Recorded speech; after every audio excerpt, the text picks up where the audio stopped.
Close your eyes and for a moment, let the world outside simply fade away. Take a slow, deep breath and allow the gentle rhythm of your own breathing to carry you.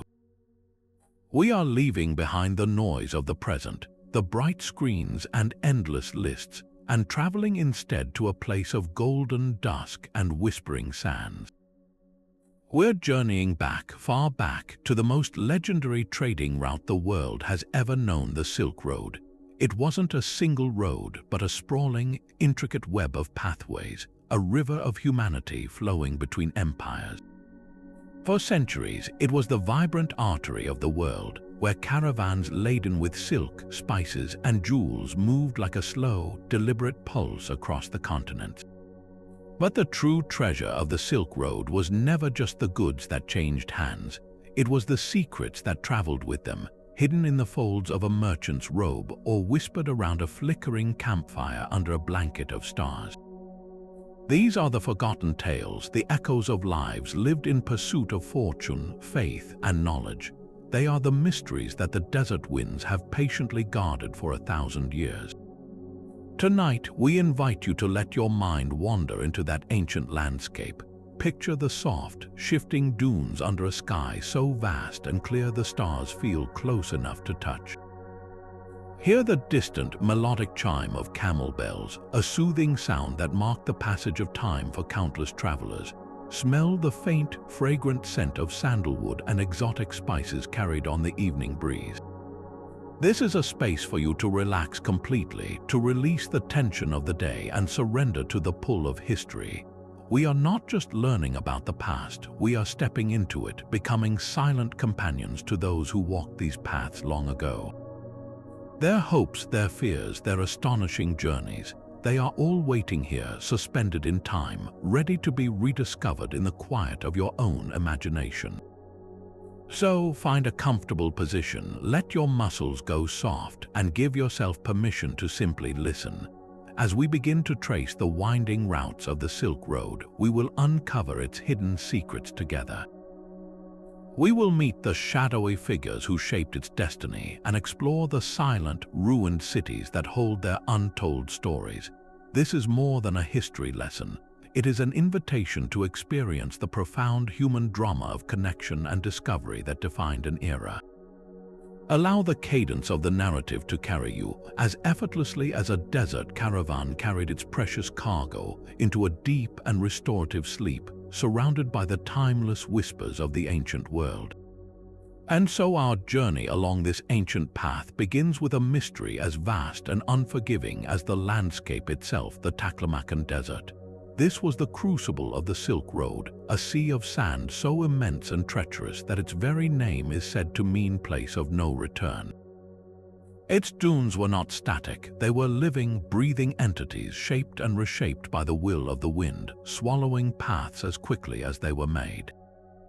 It is here, in this beautiful, brutal emptiness, that we encounter our first secret, the complete and utter vanishing of entire caravans. One day, a train of 50 camels laden with silk and jade would be a dark, crawling line against the horizon. The next, there would be nothing but the unmarked, endless sand.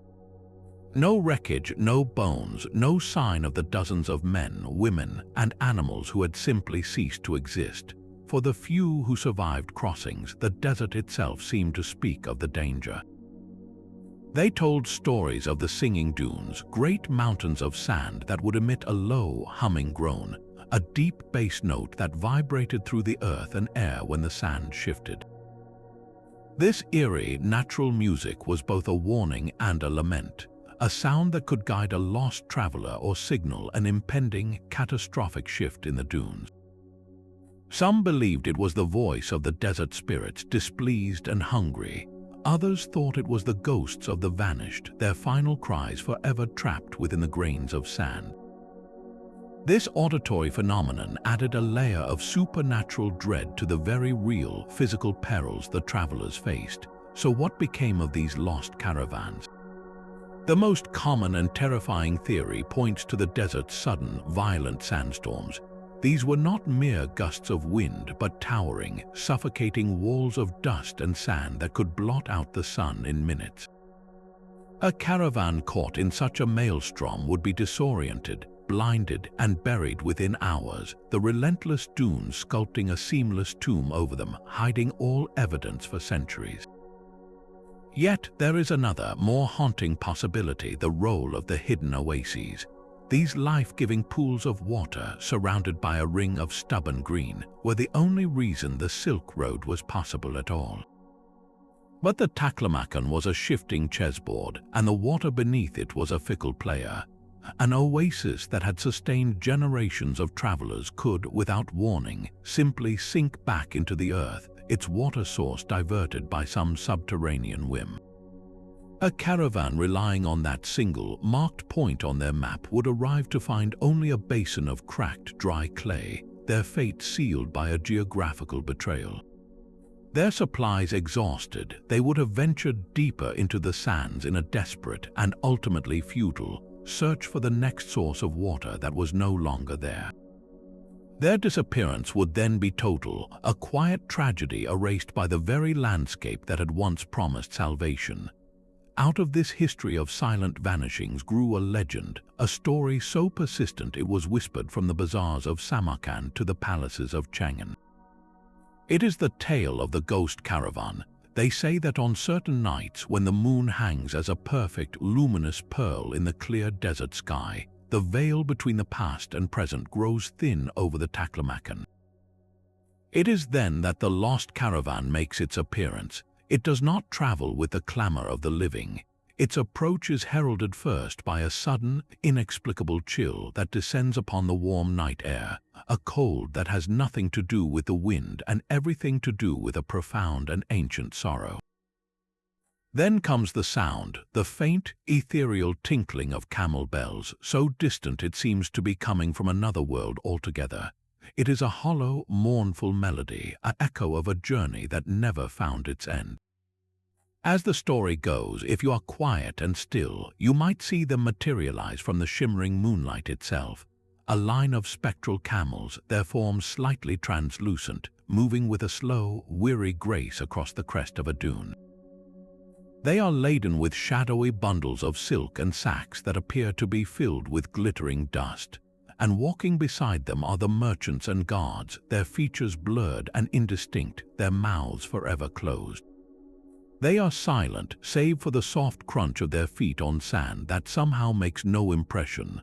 Their eyes, it is said, are fixed on the horizon, forever searching for a destination that was stolen from them by the shifting sands. They are not searching for a known oasis or a trading post. The legend claims they are seeking a lost city, a place of such splendor and wealth that its memory alone was enough to lure them to their doom. Some call it the City of Jade, others the Kingdom of the White Mountain, a fabled metropolis that was itself swallowed by the desert, its location dying with the last member of this very caravan.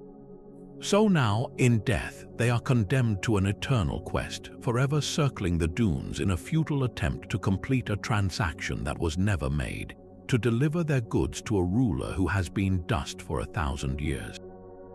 The power of this legend lies not in its fear, but in its profound melancholy. The ghost caravan is not a malevolent force, it is a tragedy forever playing out on a lunar stage.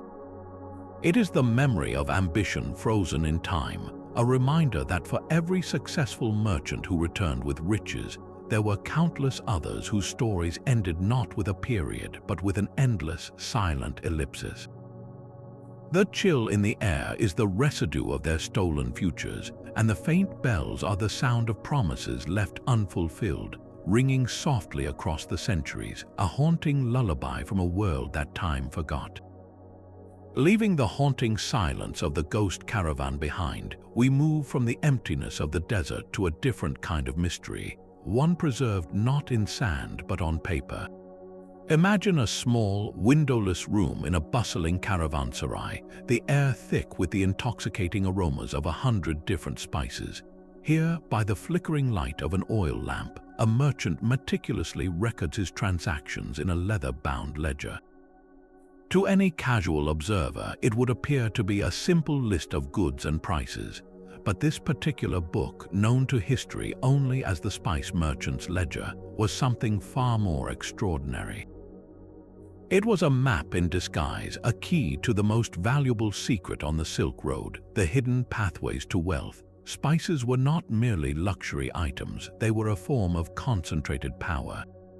A single sack of peppercorns could buy a man a small plot of land, while a pouch of saffron, painstakingly harvested from the delicate threads of the crocus flower, was worth more than its weight in gold.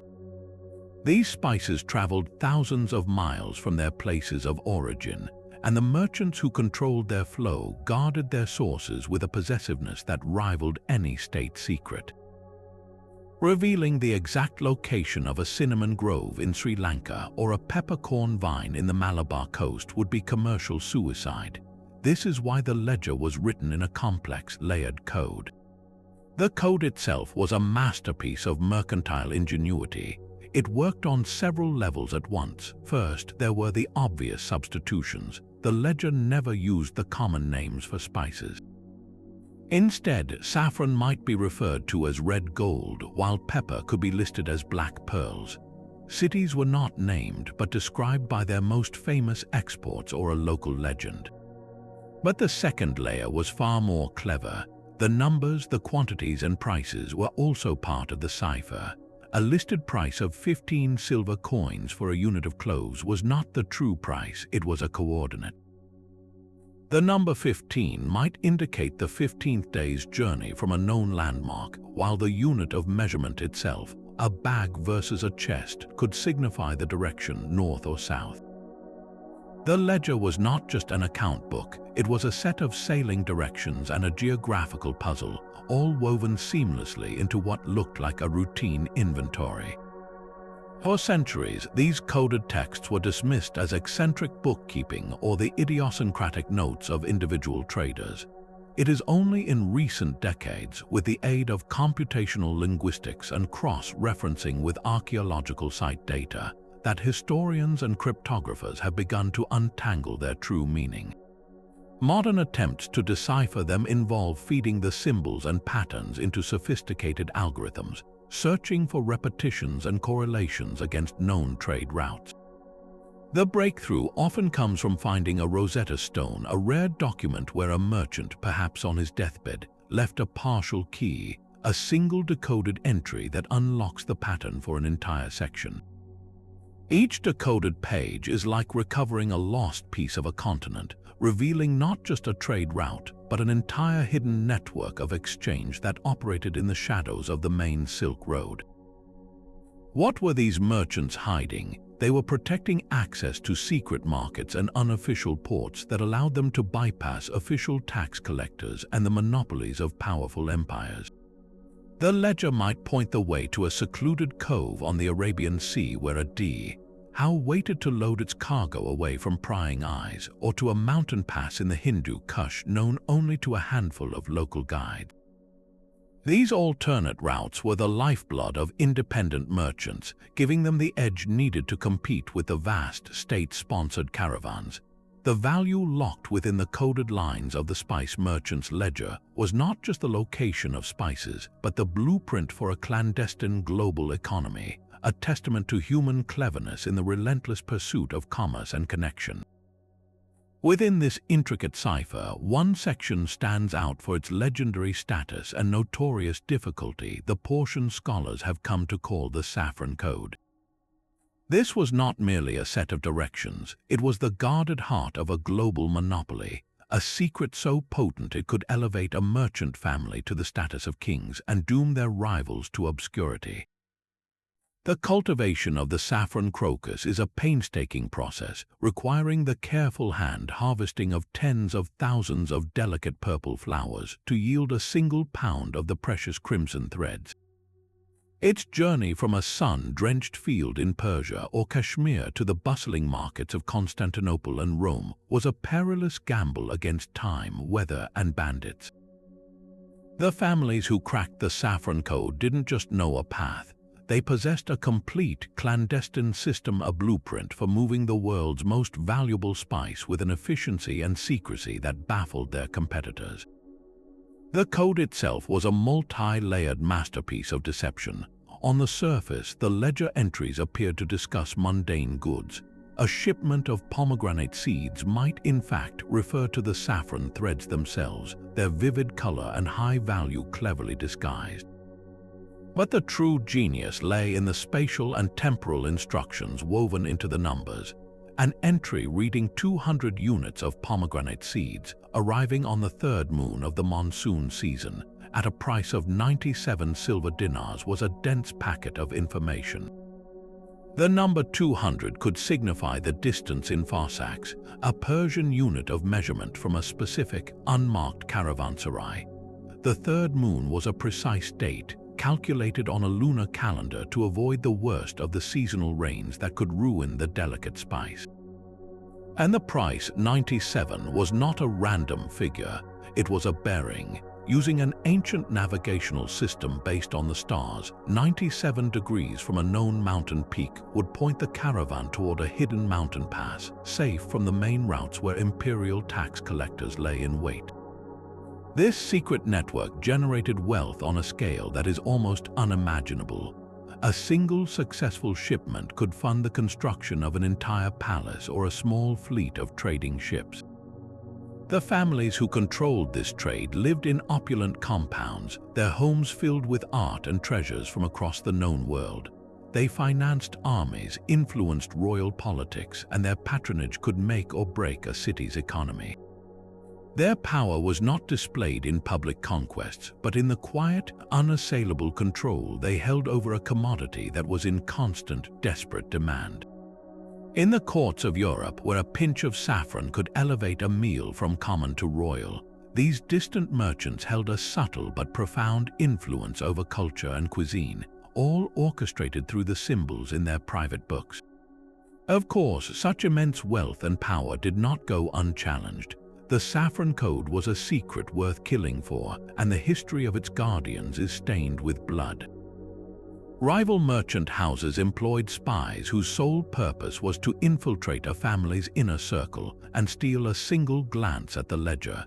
These corporate espionage agents were often highly educated, fluent in multiple languages, and skilled in the art of forgery. Success meant a fortune, failure meant a disappearance into a desert ravine or a quiet poisoning in a crowded inn.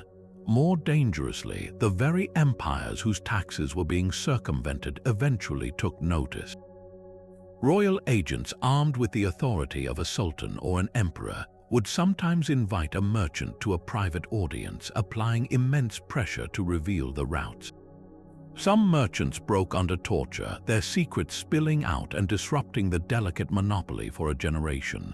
Others chose a more dramatic end, legend says, burning their ledgers and swallowing the key to the cipher rather than betray the secret that was their family's legacy.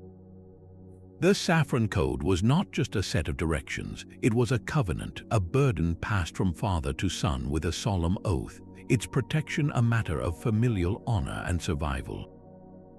The immense riches it promised were perpetually shadowed by the very real threat of a knife in the dark, a constant reminder that on the Silk Road, the greatest treasures were always defended by silence and steel. From the secretive world of merchant ciphers, we now turn to a secret that was hidden not in ink but in thread, a masterpiece of artistry and deception known as the Weaver's Hidden Map.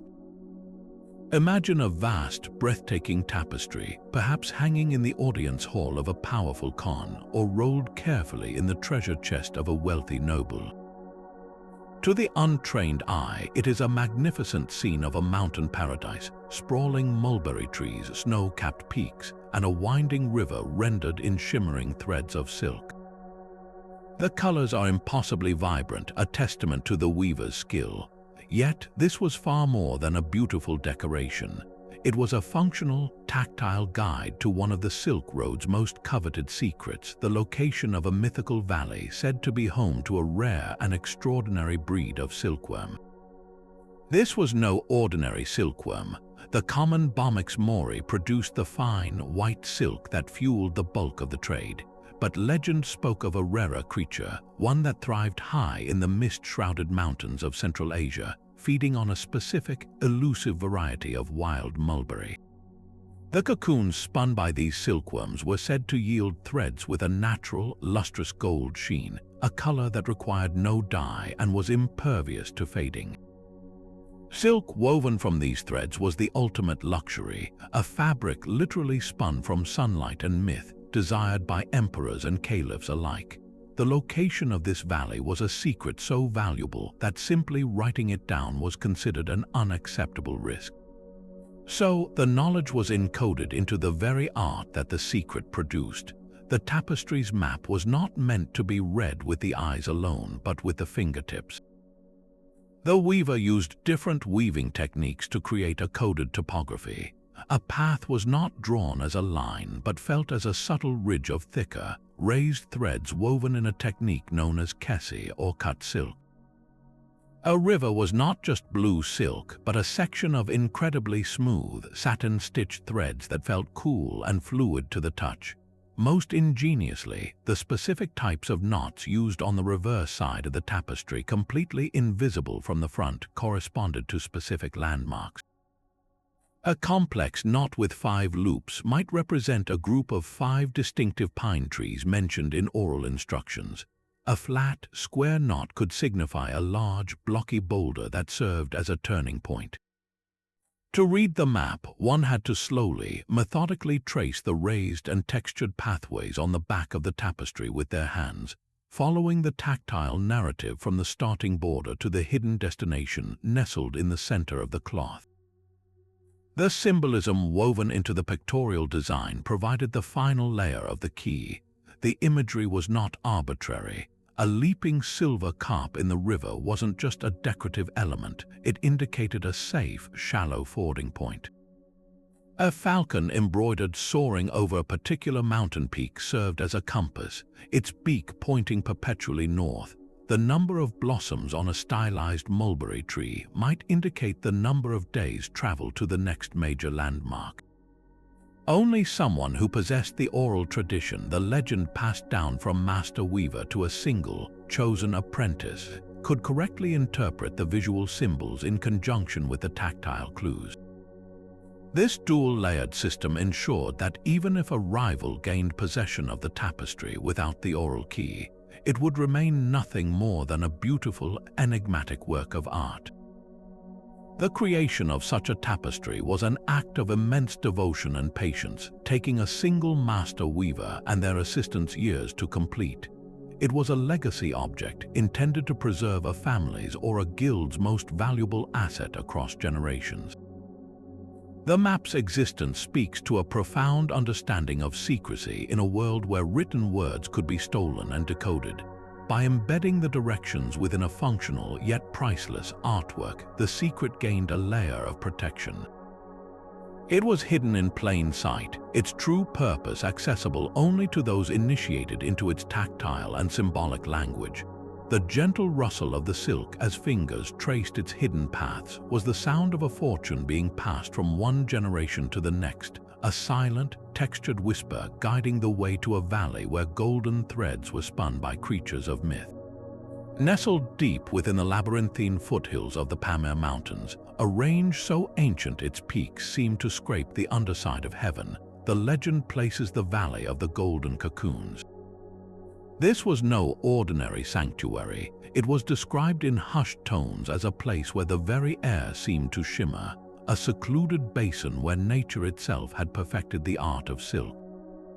The stories told of silkworms that were physically distinct, slightly larger, with a subtle, metallic gleam to their segmented bodies, spinning cocoons that were not the familiar off-white, but a pale, brilliant gold. The silk unraveled from these cocoons possessed a unique property. It was naturally water-resistant and far stronger than ordinary silk, with a luminosity that seemed to emanate from within, holding captive light in a way that no dye could ever replicate. For a master weaver, acquiring even a small quantity of this golden thread was the ultimate aspiration, the pinnacle of a lifetime's work. The existence of such a wonder prompts a fascinating question that bridges legend and modern science. Could such a phenomenon have a basis in biological reality? Entomologists and textile historians have proposed several compelling theories. The most widely accepted explanation points to the silkworm's diet. The common silkworm, Bomix mori, thrives on the leaves of the white mulberry, Morus alba. However, the legend specifies a specific, elusive variety of wild mulberry. It is entirely plausible that a unique subspecies of mulberry, perhaps Morus nigra or a now extinct local variant, grew in that isolated valley. The leaves of such a plant could have been richer in specific flavonoids, carotenoids, or even minute mineral particles absorbed from the unique soil composition of the Pamirs. When the silkworms consumed these leaves, these compounds could have become biochemically incorporated into the structure of the silk protein, sericin, imparting a permanent golden hue to the filaments as they were spun. This wouldn't be mere staining, it would be a metabolic marvel, a true alchemy of nature where the geology and botany of a place were literally woven into the fabric. Another, more intricate theory suggests the golden color was not from the mulberry at all, but from a symbiotic relationship with a specific bacterium or yeast present in the valley. We know that microorganisms can live symbiotically within insects, influencing their development and even their appearance. It is possible that a unique microbial partner passed from generation to generation of silkworms in that isolated ecosystem, metabolized compounds in the leaves and secreted a byproduct that bonded with the silk fibroin as it was synthesized in the worm's glands. This would create a golden silk as reliably as the bacteria in the guts of certain aphids produce red pigments. The secret of the golden cocoons would then die not with the silkworms, but with the loss of this microscopic partner if the worms were ever removed from their pristine, isolated environment. This would explain why attempts to transplant the legendary silkworms always failed. They carried the worm, but not the unseen collaborator that was the true source of the magic. Beyond the silkworms themselves, the entire valley was said to be part of a perfect, closed ecological system that contributed to the miracle.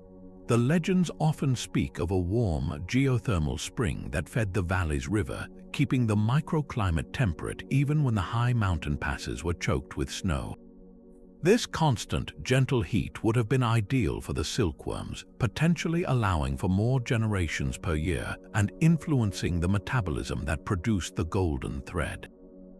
The particular angle of sunlight filtered through the high-altitude atmosphere and reflected off the mineral-rich rock faces of the surrounding peaks might have also played a role, affecting the biochemistry of both the mulberry trees and the insects. In this view, the golden silk was not the product of a single factor, but the unique, irreproducible result of a perfect synergy: a specific silkworm, a specific tree, a specific microbe, and a specific place, all working in a delicate harmony that could not be recreated anywhere else on Earth. The valley was in essence a living loom, and its loss represents one of history's greatest forgotten masterpieces of natural engineering. Yet, the most profound secrets carried along these ancient routes were not always made of silk or spice, but of words, sacred words, painstakingly transcribed onto palm leaves or handmade paper, and guarded with a devotion that surpassed even the love of gold. This brings us to our fourth great secret, the legend of the monk's lost sutra. Our story begins not in a bustling market, but in the serene quiet of Nalanda, one of the world's first great universities, a sprawling monastery in ancient India that was a beacon of knowledge for centuries. Here in the 5th century, a devout and intellectually brilliant monk named Xuanzang, though some legends suggest it was a different, unnamed traveler, devoted his life to the study of Buddhist scriptures. During his deep meditations and scholarly pursuits, he is said to have encountered a text unlike any other. It was a sutra, a sacred discourse, but its contents were extraordinary.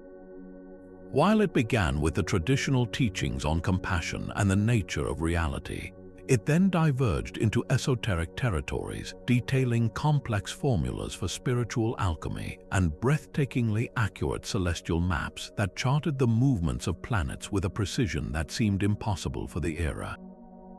This was no ordinary religious document. The section on alchemy did not speak of turning lead into gold, but of an internal, spiritual transformation, a process of refining the base elements of human consciousness into the pure gold of enlightenment. Yet the descriptions were so vivid and precise, using metaphors of metallurgy and chemistry, that some whispered it also held the key to tangible, physical transformations. More astounding were the astronomical charts. They allegedly mapped the heavens with a detail that included the slow, grand wobble of the Earth's axis, a phenomenon known as precession, which was not formally recognized in the West for another 1,000 years.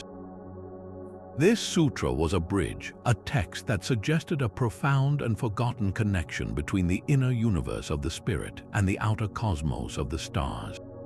For the monk, possessing this text was both a divine blessing and a terrible responsibility.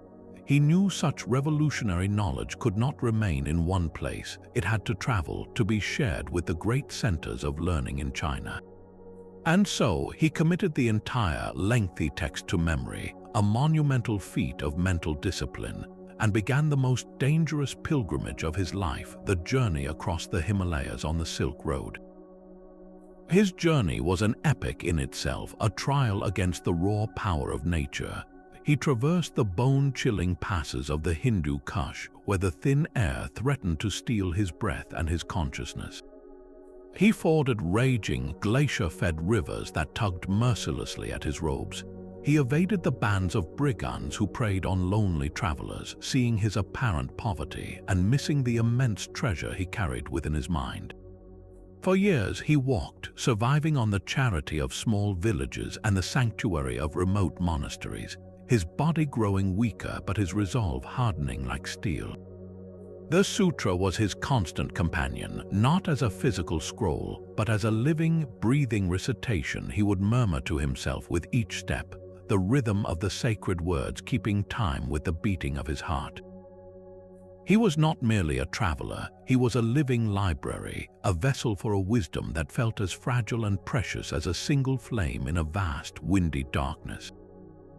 The greatest threat was not the external danger, but the fragility of his own human memory, the terrifying possibility that a single moment of illness, exhaustion, or trauma could erase a crucial passage, forever breaking the chain of this celestial knowledge.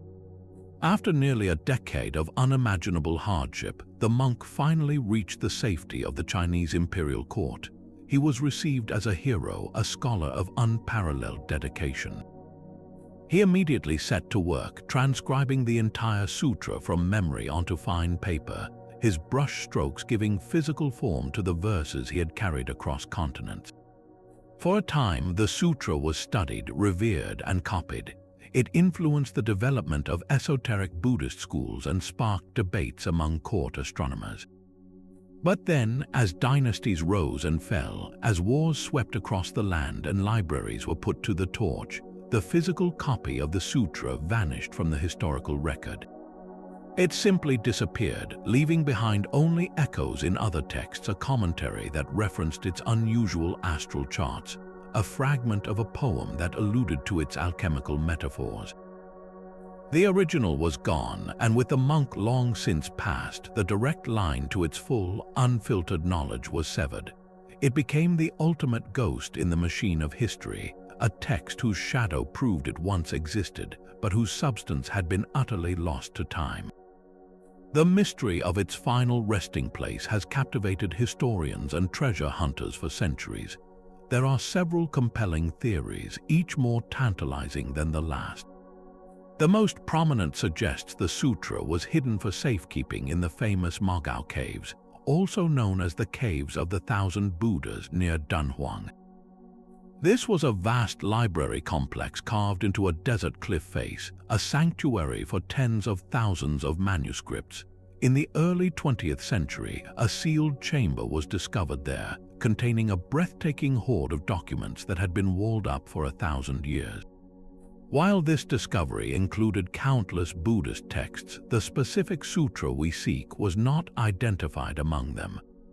Could it still be there, hidden within a yet unopened chamber, or miscatalogued among the vast, still untranslated fragments? Another theory posits that it was taken to a remote mountain-top monastery in Tibet, a place so isolated that it avoided the upheavals that destroyed libraries elsewhere. Here, it might have been incorporated into the private collection of a high lama, its true identity forgotten over the centuries, now resting silently beside more conventional scriptures, its secret waiting to be recognized by a scholar with the right key. The most haunting possibility, however, is that the sutra never survived as a physical object at all. Perhaps the only true copy was the one held in the monk's mind, and the transcription he made in China was itself incomplete, a flawed echo of the perfect text he memorized. The original knowledge, in its pure, unadulterated form, may have died with him, leaving behind only the tantalizing, imperfect references that tease us from the edges of history. This would make the monk's lost sutra the most poignant of all the Silk Road secrets, not a hidden treasure waiting to be found, but a lost pinnacle of human understanding, a testament to the terrifying fragility of knowledge itself, and a silent reminder that some of the greatest wonders of the ancient world survive only as whispers on the wind.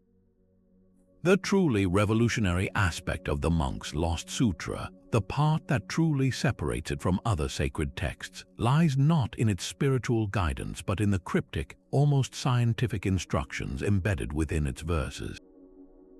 For centuries, these passages were dismissed by later monastic copyists as elaborate metaphors for inner transformation, allegories for purifying the soul. Yet, a growing number of modern researchers and historians of science are re-examining these lines, proposing a startling theory that the sutra contained precise, albeit disguised, technical formulas for material processes, most notably an early recipe for gunpowder and advanced metallurgical techniques unknown to the wider world at the time. Imagine a passage that reads, "To calm the fiery dragon of attachment, combine 10 parts of the earth's bitter yellow salt, 15 parts of the heavenly black dust, and 75 parts of the sweet, consuming fire from the mountain's heart." To a devout monk, this could be a beautiful instruction for mastering anger through spiritual discipline. But to an alchemist or an engineer, it sounds unmistakably like a formula: 10 parts saltpeter, 15 parts charcoal, and 75 parts sulfur, the core components of black powder. The argument for this being intentional concealment is compelling. The monk who carried this knowledge traversed a world of warring kingdoms and ambitious rulers.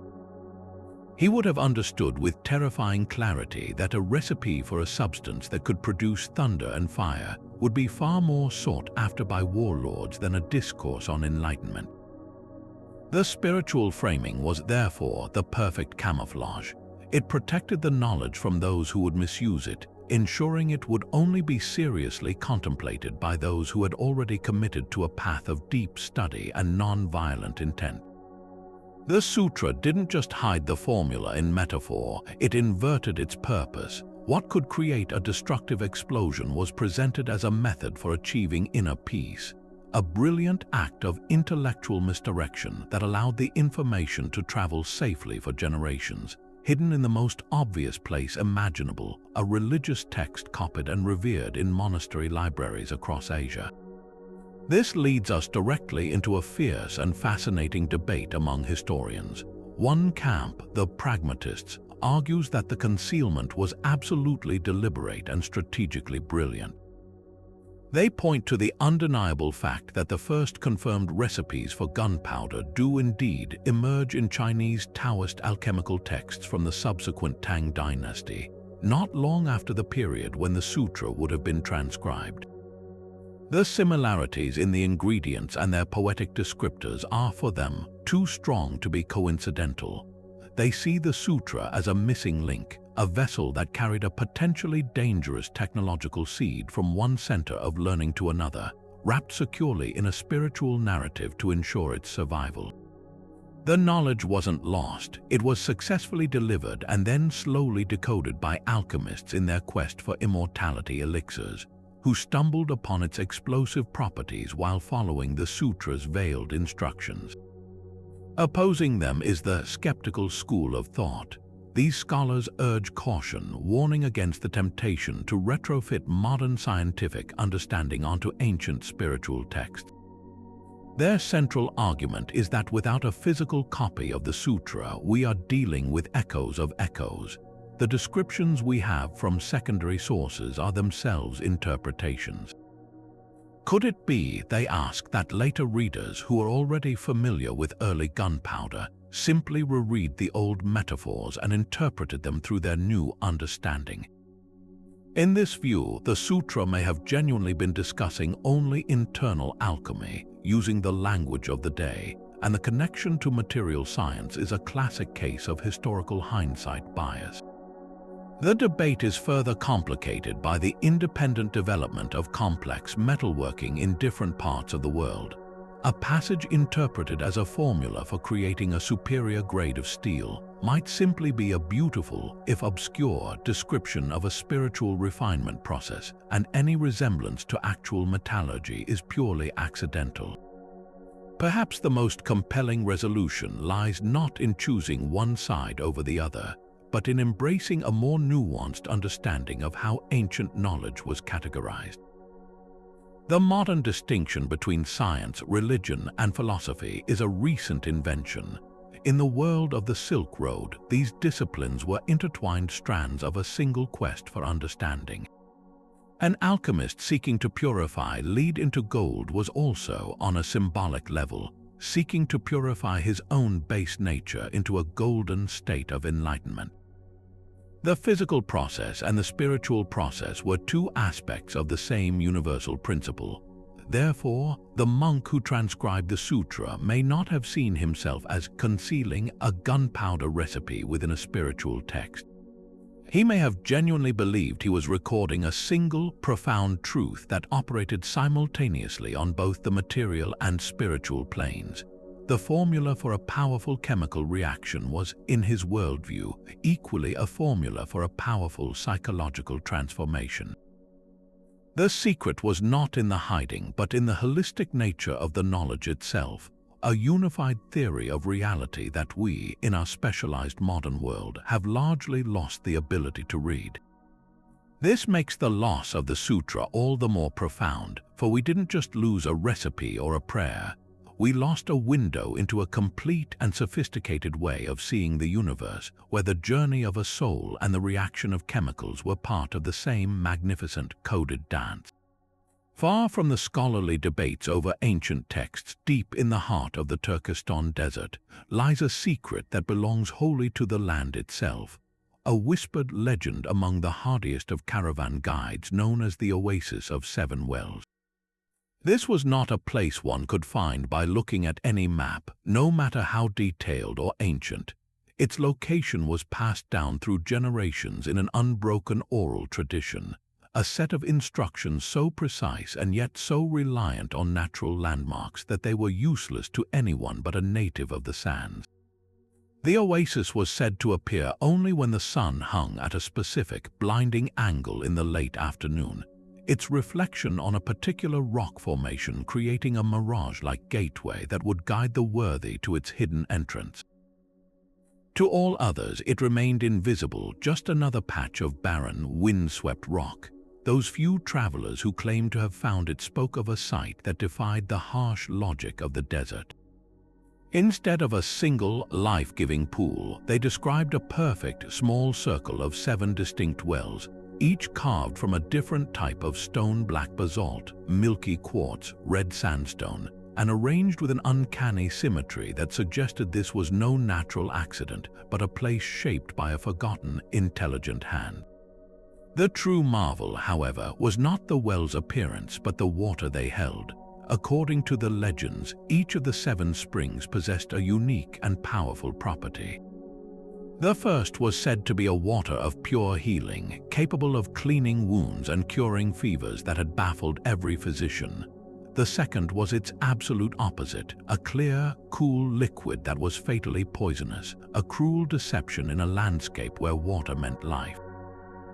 A third well was the source of the most sought-after water, the one that granted prophetic, unbelievably vivid dreams to those who drank from it, a draft that supposedly allowed a traveler to glimpse fragments of their future or communicate with ancestors long gone.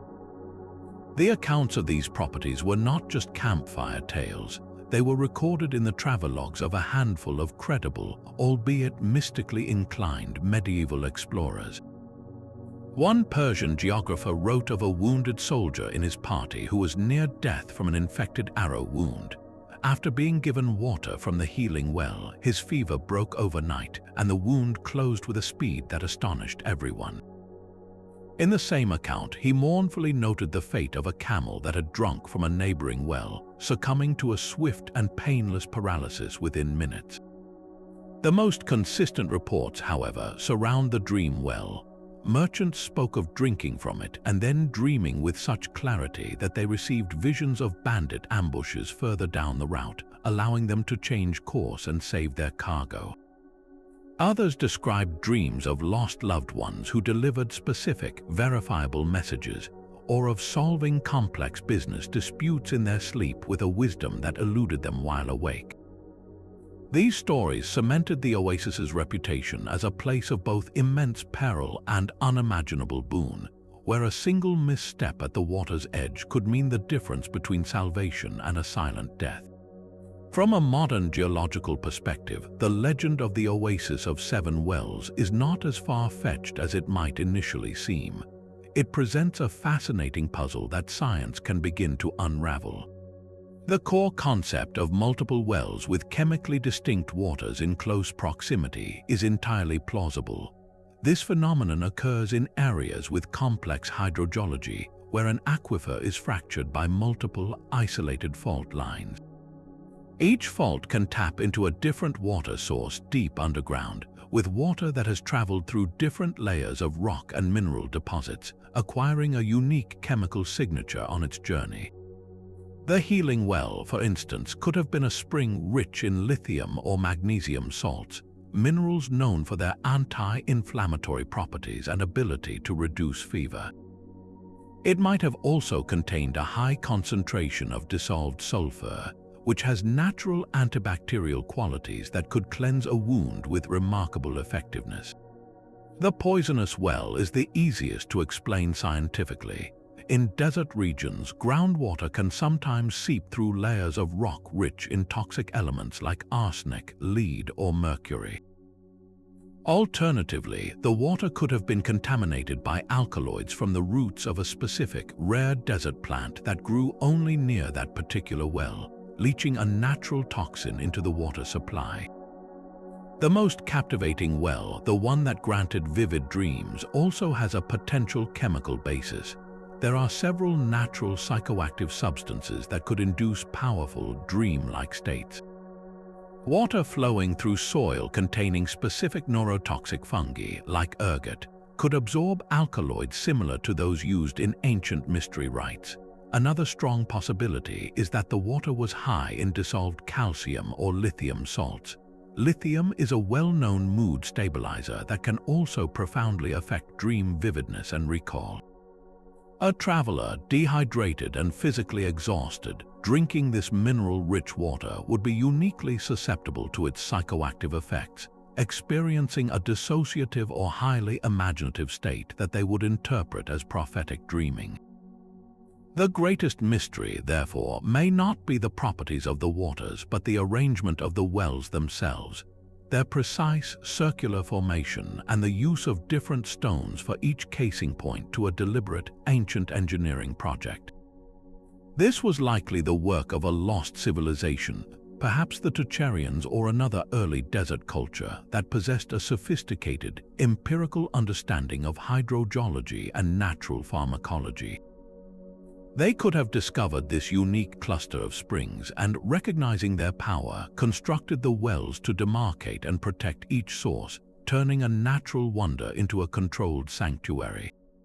They might have used this place for rituals, healing, or oracles, guarding its location with such secrecy that when their culture faded from history, the oasis faded with it, surviving only as a half-remembered legend on the lips of desert nomads. The Oasis of Seven Wells stands as a testament to the idea that the Silk Road's deepest secrets were not always about trade or faith, but about a forgotten, intimate knowledge of the earth itself, a science so advanced that to the caravans that followed, it could only be explained as magic. Of all the fabled springs within that hidden circle, none captured the imagination quite like the one known simply as the Dream Well. Its waters were said to be the clearest of all, possessing a faint, almost imperceptible shimmer, as if they held dissolved starlight. The legends surrounding it were specific and wondrous. A traveler, after a single cautious drink, would not fall into a stupor but into a slumber of unparalleled clarity. Their dreams would unfold not as the fragmented, surreal images of ordinary sleep, but as vivid, coherent narratives. Some merchants claim to have dreamed of the exact layout of a bandit ambush waiting for them 3 days' journey ahead, allowing them to plot a detour that saved their lives and fortunes. Others spoke of encountering long-dead ancestors in these dreams, who delivered specific, verifiable messages about hidden family treasures or unresolved disputes. It was a place where the veil between the conscious world and the unseen realms of intuition and memory was said to grow thin, offering a draught of pure, unadulterated insight. The powerful effects attributed to the dream well almost certainly have a basis in the natural world, likely stemming from a combination of psychoactive botany and human physiology. Growing in close proximity to the well, perhaps with its roots directly tapping into the same aquifer, there could have been a unique, desert-adapted plant whose properties leached into the water. A prime candidate is a species of Hyoscyamus or henbane, a plant well documented in ancient Mediterranean and Central Asian pharmacopoeias for its potent tropane alkaloids like scopolamine and hyoscyamine. In low concentrations, these compounds are known to induce a trance-like state marked by vivid, often prophetic-seeming visions and realistic hallucinations. Another possibility is a local variant of Artemisia, the genus that includes wormwood and sagebrush, which can contain thujone, a chemical with mild psychoactive properties that can alter states of consciousness and dream vividness. A dehydrated, exhausted traveler, their body and mind already in a heightened, suggestible state from the rigors of the desert journey, would have been the perfect receptor for such a subtle, natural infusion. The water itself, likely rich in minerals like lithium or magnesium from its journey through the earth, could have further altered brain chemistry, enhancing dream recall and emotional intensity, creating a perfect storm for a mystical experience. This legend of a water that could unlock the secrets of sleep did not remain confined to desert caravanserais. It flowed along the trade routes like a powerful current, deeply influencing the dream interpretation practices of diverse cultures from the Mediterranean to China. In Persia, the concept found a home in the sophisticated symbolic language of court astrologers, who began to associate specific dream symbols with the water of the celestial spheres, a clear echo of the oasis's lore. Greek Wanera critics or dream interpreters working in cities like Alexandria wrote of rare lucid elixirs that could grant control over one's dreams, a notion that almost certainly trickled down from travelers' accounts of the 7 wells. Further east, in the bustling markets of Samarkand and Bukhara, dream interpreters would often display a small, ceremonial bowl of water beside their divination mats, symbolizing a connection to a purer source of insight. The very idea that a physical substance could reliably bridge the gap between the waking and dreaming worlds gave a new, tangible authority to the act of dream interpretation, elevating it in some circles from mere superstition to a form of applied natural philosophy. The legacy of the dream well is perhaps most profoundly seen in the cultural fusion it inspired. A Tibetan Buddhist monk, hearing the legend from a Turkic trader, might have incorporated the idea of clear dream water into meditation practices designed to achieve conscious dreaming. A Chinese Taoist alchemist, upon similar reports, might have sought to replicate its effects in his laboratory, experimenting with mineral waters and herbal concoctions in an attempt to brew his own elixir of luminous dreams. This cross-pollination of ideas created a shared vocabulary of the subconscious across continents, Common dream symbols, a flying carpet, a lost key, a talking animal, began to carry similar meanings from one culture to the next, partly because the interpreters themselves were influenced by this pervasive legend of a universal key to the dreaming mind. The dream well, whether it existed as a single location or as a collection of similar natural sites, became more than a place. It became a powerful metaphor for humanity's enduring desire to navigate and understand the mysterious landscape of sleep, a desire that the Silk Road, in its boundless capacity for connection, helped to spread and solidify across the ancient world. But beyond the hidden oases and their mysterious waters, the Silk Road also carried something far more ethereal and enduring: the seeds of entire legends. Our sixth great secret is not of a lost object or a hidden map, but of a kingdom. For centuries, nestled within the sacred texts of Tibetan Buddhism and whispered along the high mountain passes, has been the story of Shambhala, a hidden utopia, a realm of perfect peace and wisdom, encircled by a ring of impassable, snow-capped peaks. The traditional texts describe it as a place where the inhabitants live in harmony, free from sickness, poverty, or war, guided by a lineage of enlightened kings. For generations, it was considered a purely spiritual allegory, a symbolic representation of an enlightened mind.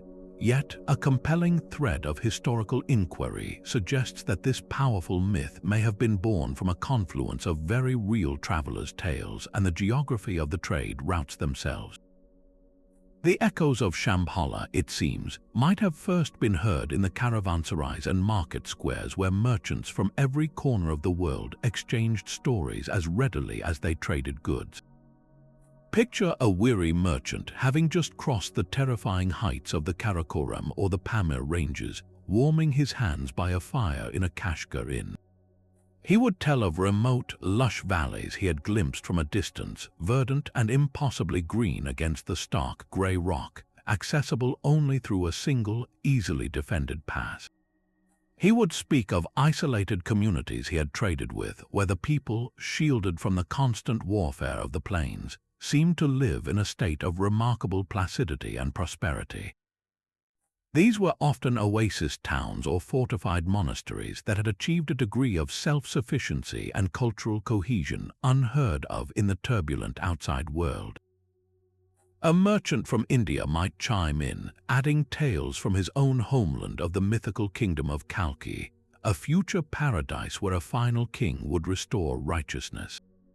As these stories circulated and merged over generations, traveling from the lips of a Sogdian trader to the ears of a Buddhist monk, the line between geographical reality and spiritual yearning began to blur. The actual, tangible prosperity of a hidden valley became the foundation for a legendary kingdom of perfect peace. The traditional descriptions of Shambhala's location are particularly telling.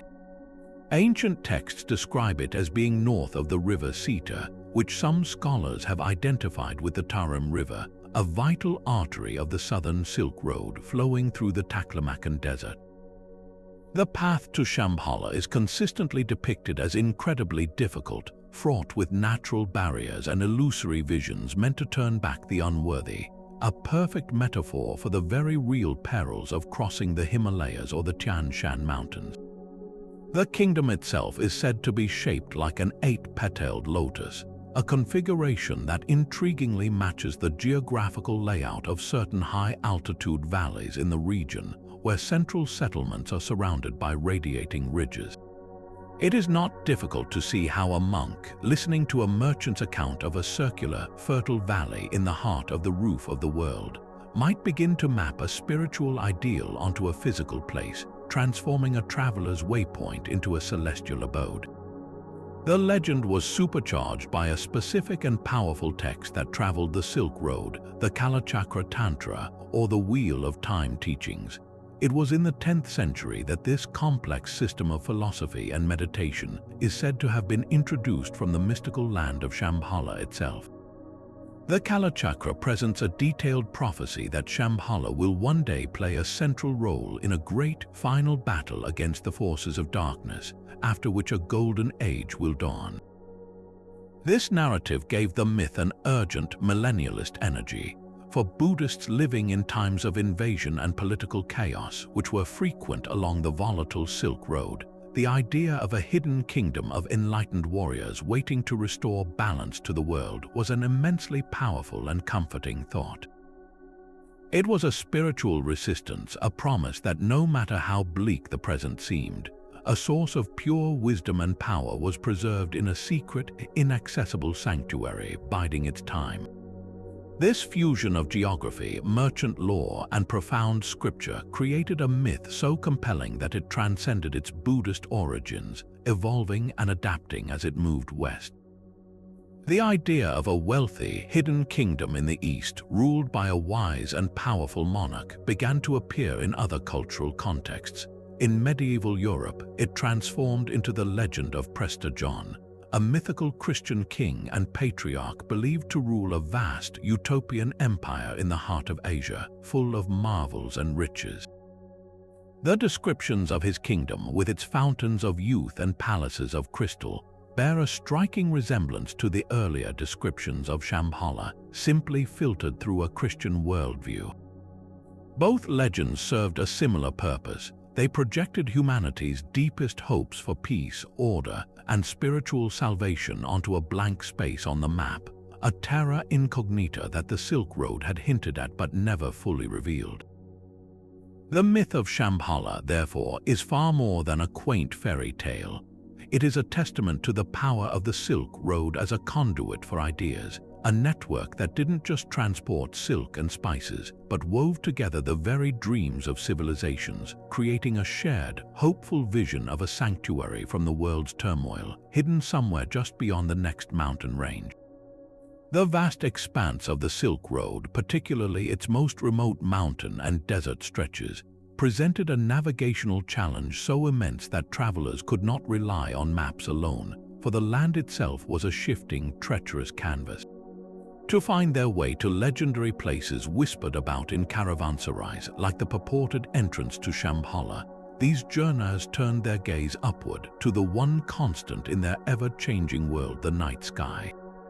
They employed a sophisticated, orally transmitted science of celestial navigation, a living knowledge passed from master to apprentice without a single written word, ensuring that the most vital secrets of direction remained with those who lived and breathed the routes. This was not the abstract astronomy of scholars. It was a practical life-or-death dialogue with the cosmos, where the stars were not distant points of light, but luminous signposts painted across the dome of heaven.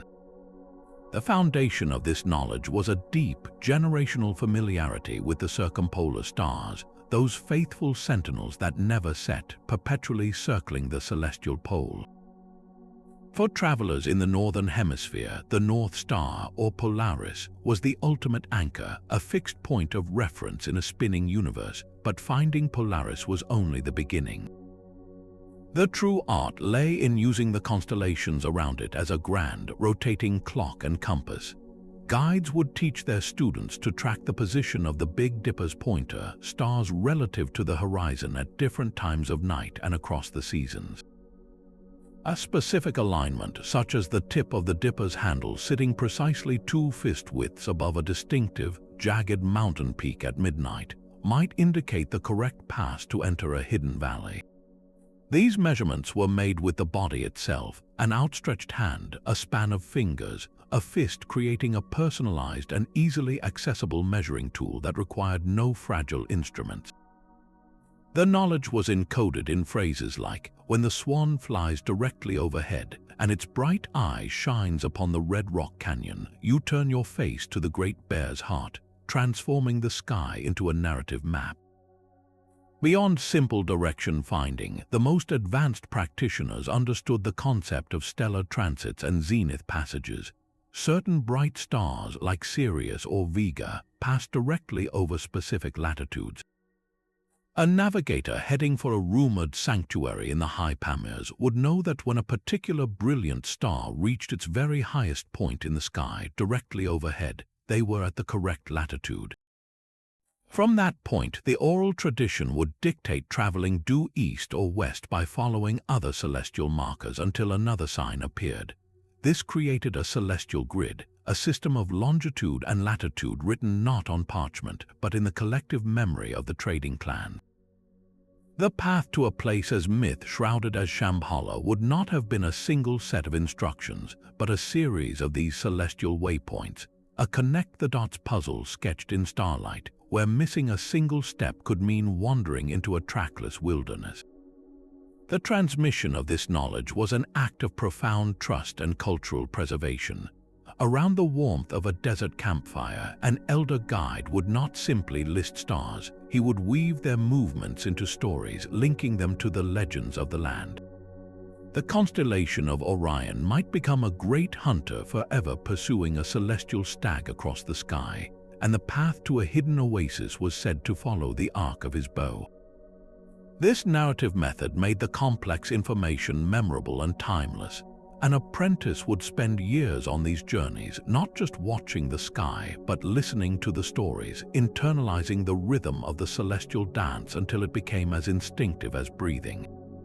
The secrecy was paramount. To write it down was to risk it falling into the hands of rivals or raiders.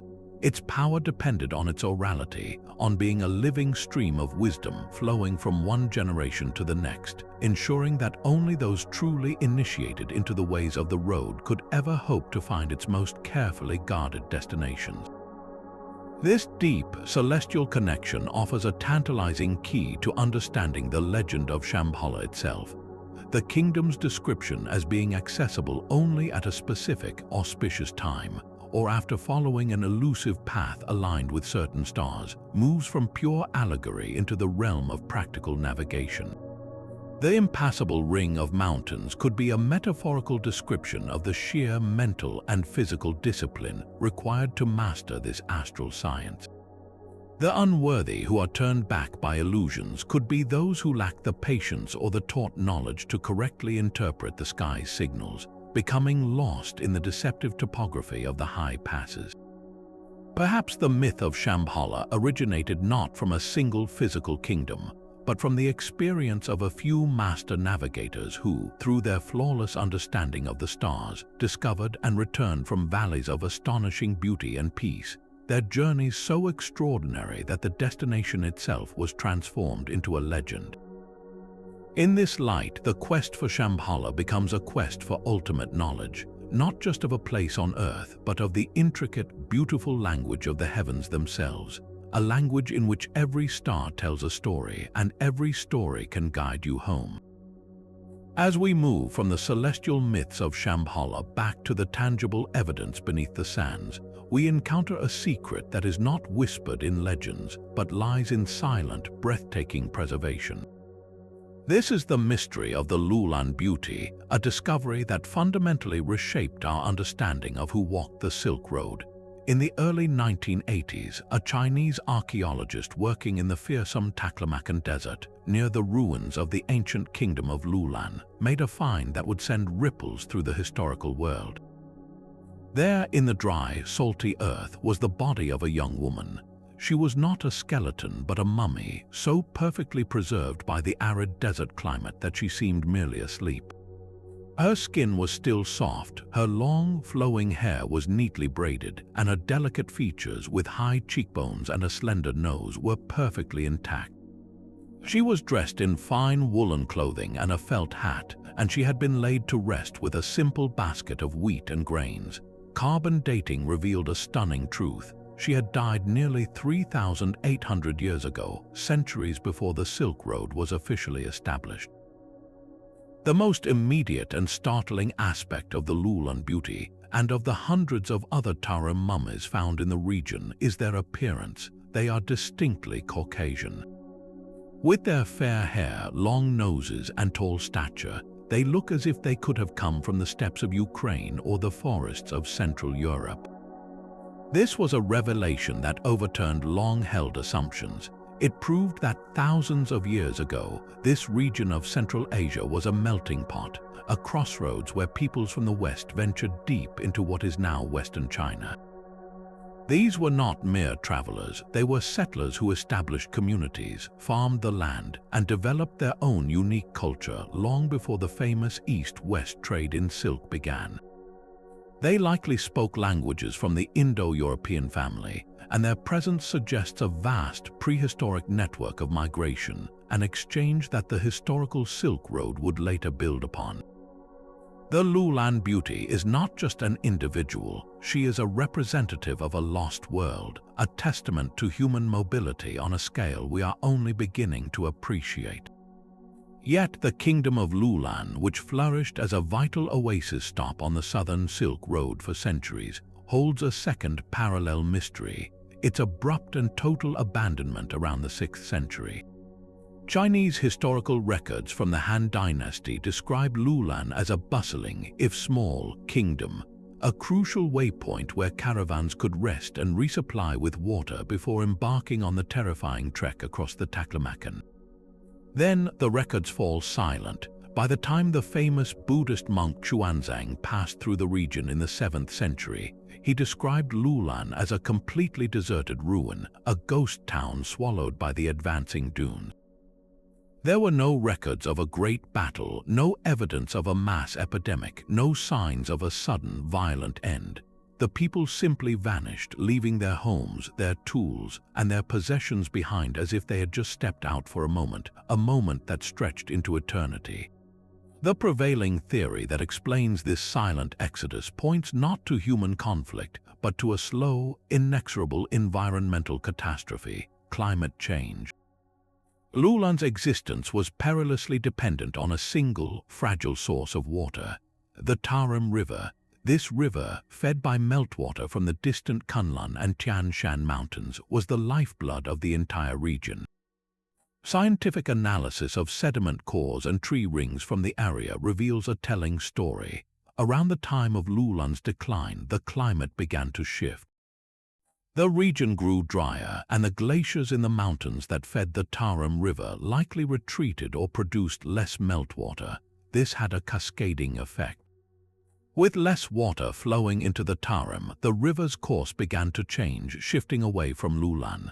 The kingdom's carefully maintained irrigation canals, which channeled water to its fields, slowly ran dry. This was a death sentence delivered in slow motion. As the water retreated, the desert advanced. Farmland that once produced life-sustaining wheat and millet turned to dust. The salty, alkaline soil, no longer flushed with fresh water, became increasingly toxic to crops. Sandstorms, growing more frequent and severe without vegetation to hold the soil in place, began to bury the outskirts of the town. For the people of Lulan, life would have become a desperate, losing battle against the sands. Each year, the walk to fetch water would have grown longer. Each season, the harvests would have grown smaller. There would have been debates, arguments, and ultimately, a grim collective decision. They did not flee from an invading army, but from an invading landscape. They packed what they could carry and left, likely splitting into smaller groups to follow the retreating waters of the Tarim or to seek refuge in other, more stable oasis towns along the Silk Road. Their departure was so complete and final because the environment that had sustained them was no longer merely harsh.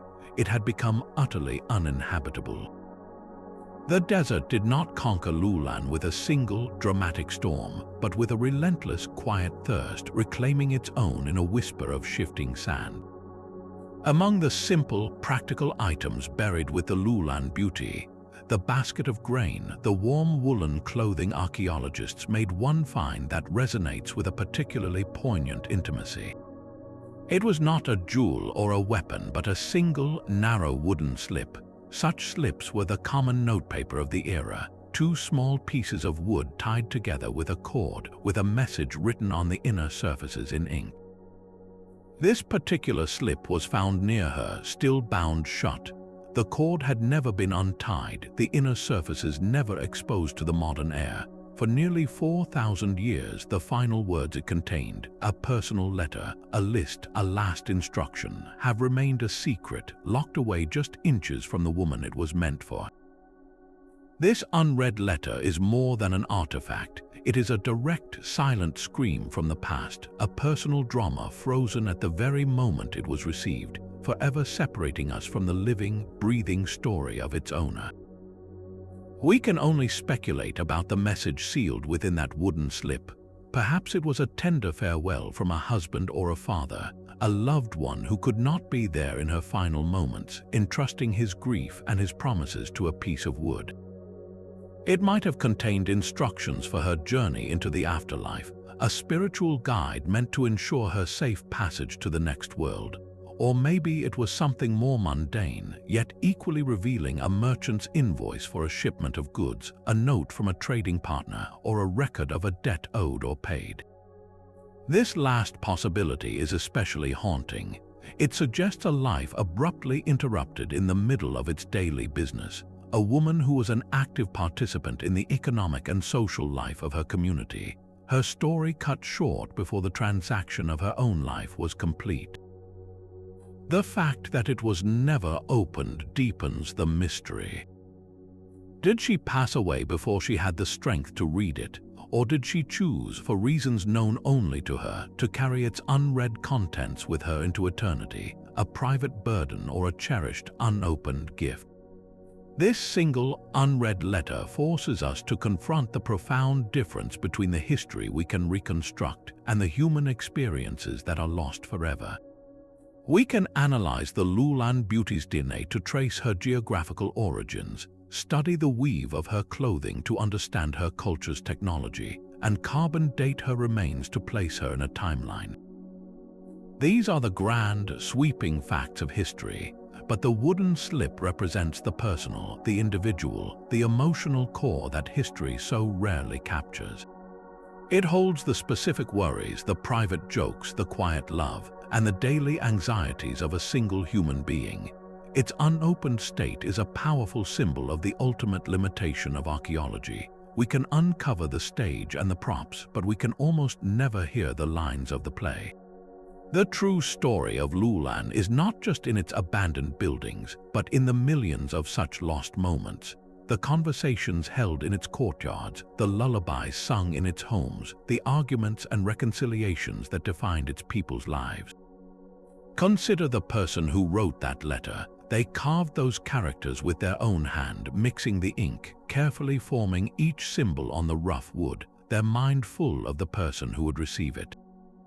They rolled the slip, tied the cord with a specific knot, and entrusted it to a messenger, or perhaps planned to deliver it themselves.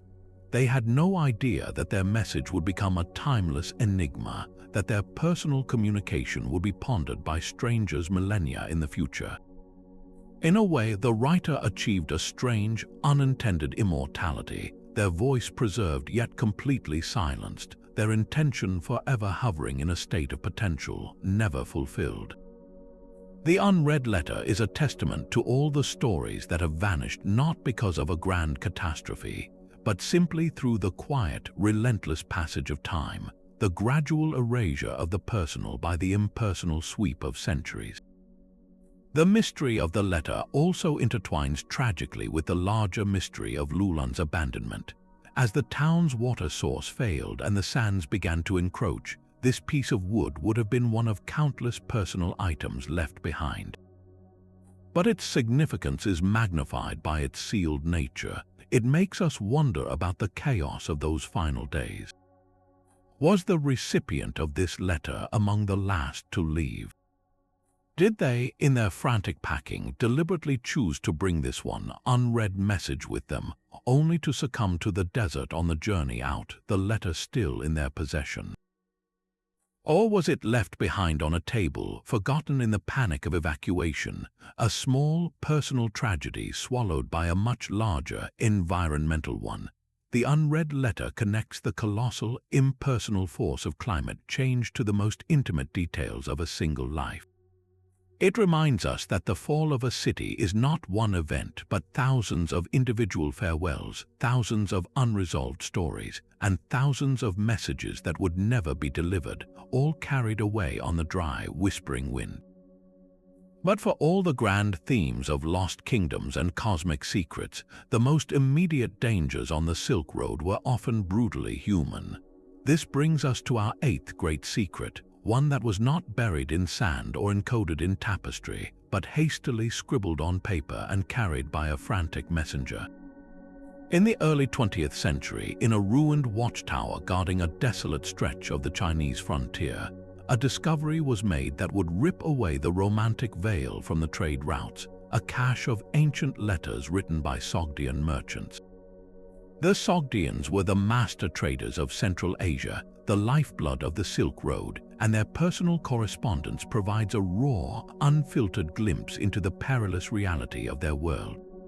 Among these documents, one letter in particular stands out, not for its business details, but for its tone of sheer, palpable terror.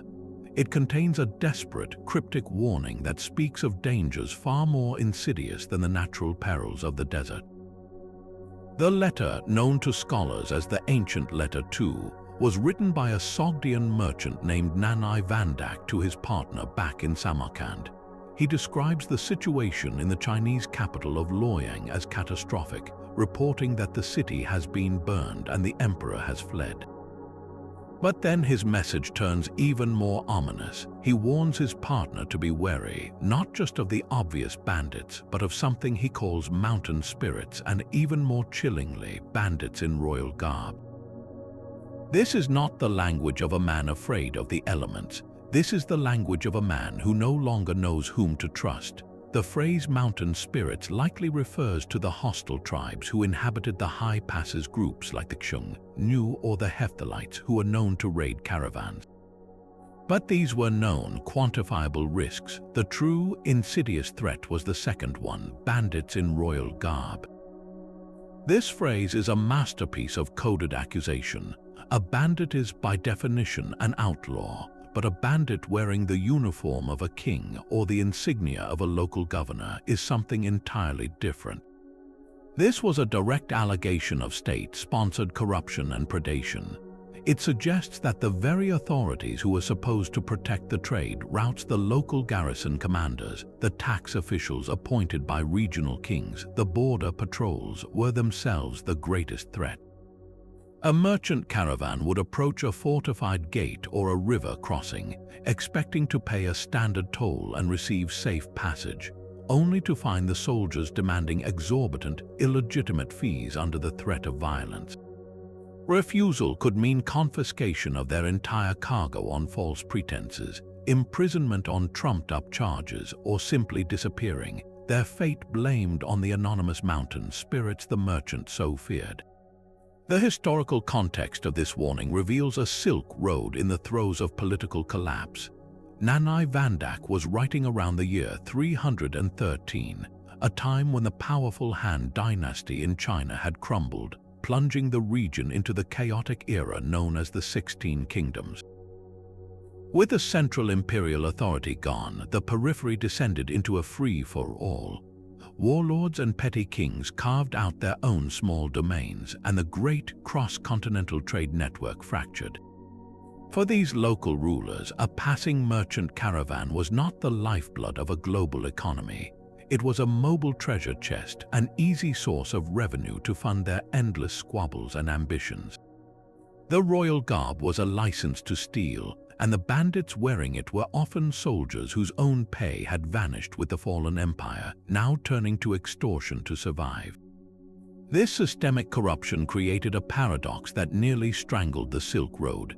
The trade could only flourish under the umbrella of a Pax Sinica or a Pax Mongolica, a period of strong, centralized rule that could enforce laws and protect travelers across vast distances.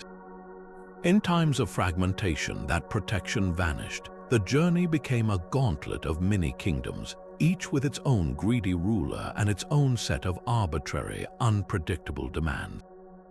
A merchant needed more than a good camel and a knowledge of the stars. He needed a deep understanding of local politics, a network of bribable officials, and the constant, nerve-wracking ability to discern a genuine protector from a predator in disguise. The Sogdian merchant's warning was a survival memo, passed along a human chain of trust, advising his colleagues that the greatest danger was no longer the desert that could swallow your body, but the man in a fine robe who could swallow your livelihood while smiling and waving you through his gate. This desperate warning about corrupt officials was not an isolated lament, but a prophetic whisper of a cataclysm that would soon tear the heart out of the Tang dynasty itself, the Lushan Rebellion. To understand the connection, we need to step back and look at the world Nanai Vandak and his fellow merchants operated within. The Silk Road's golden age was not a product of wild, untamed freedom. It was a meticulously managed enterprise that flourished under the powerful, protective umbrella of the Tang Empire. For generations, the Tang military had secured the routes, imperial edicts had standardized currencies and weights, and a sophisticated bureaucracy had managed the flow of goods and people.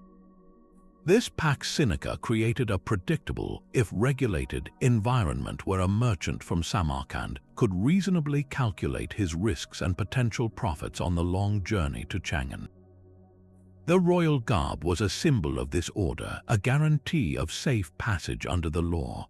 But what happens when that very symbol of authority becomes the source of chaos? The Lushan Rebellion, which erupted in the year 755, was the ultimate embodiment of this betrayal. Lushan himself was a man who had mastered the system, wearing the royal garb with unparalleled success. He was a general of non-Chinese, Sogdian Turkic origins who rose through the ranks to become a favorite of Emperor Xuanzong, granted immense military authority over 3 vast frontier regions in the north.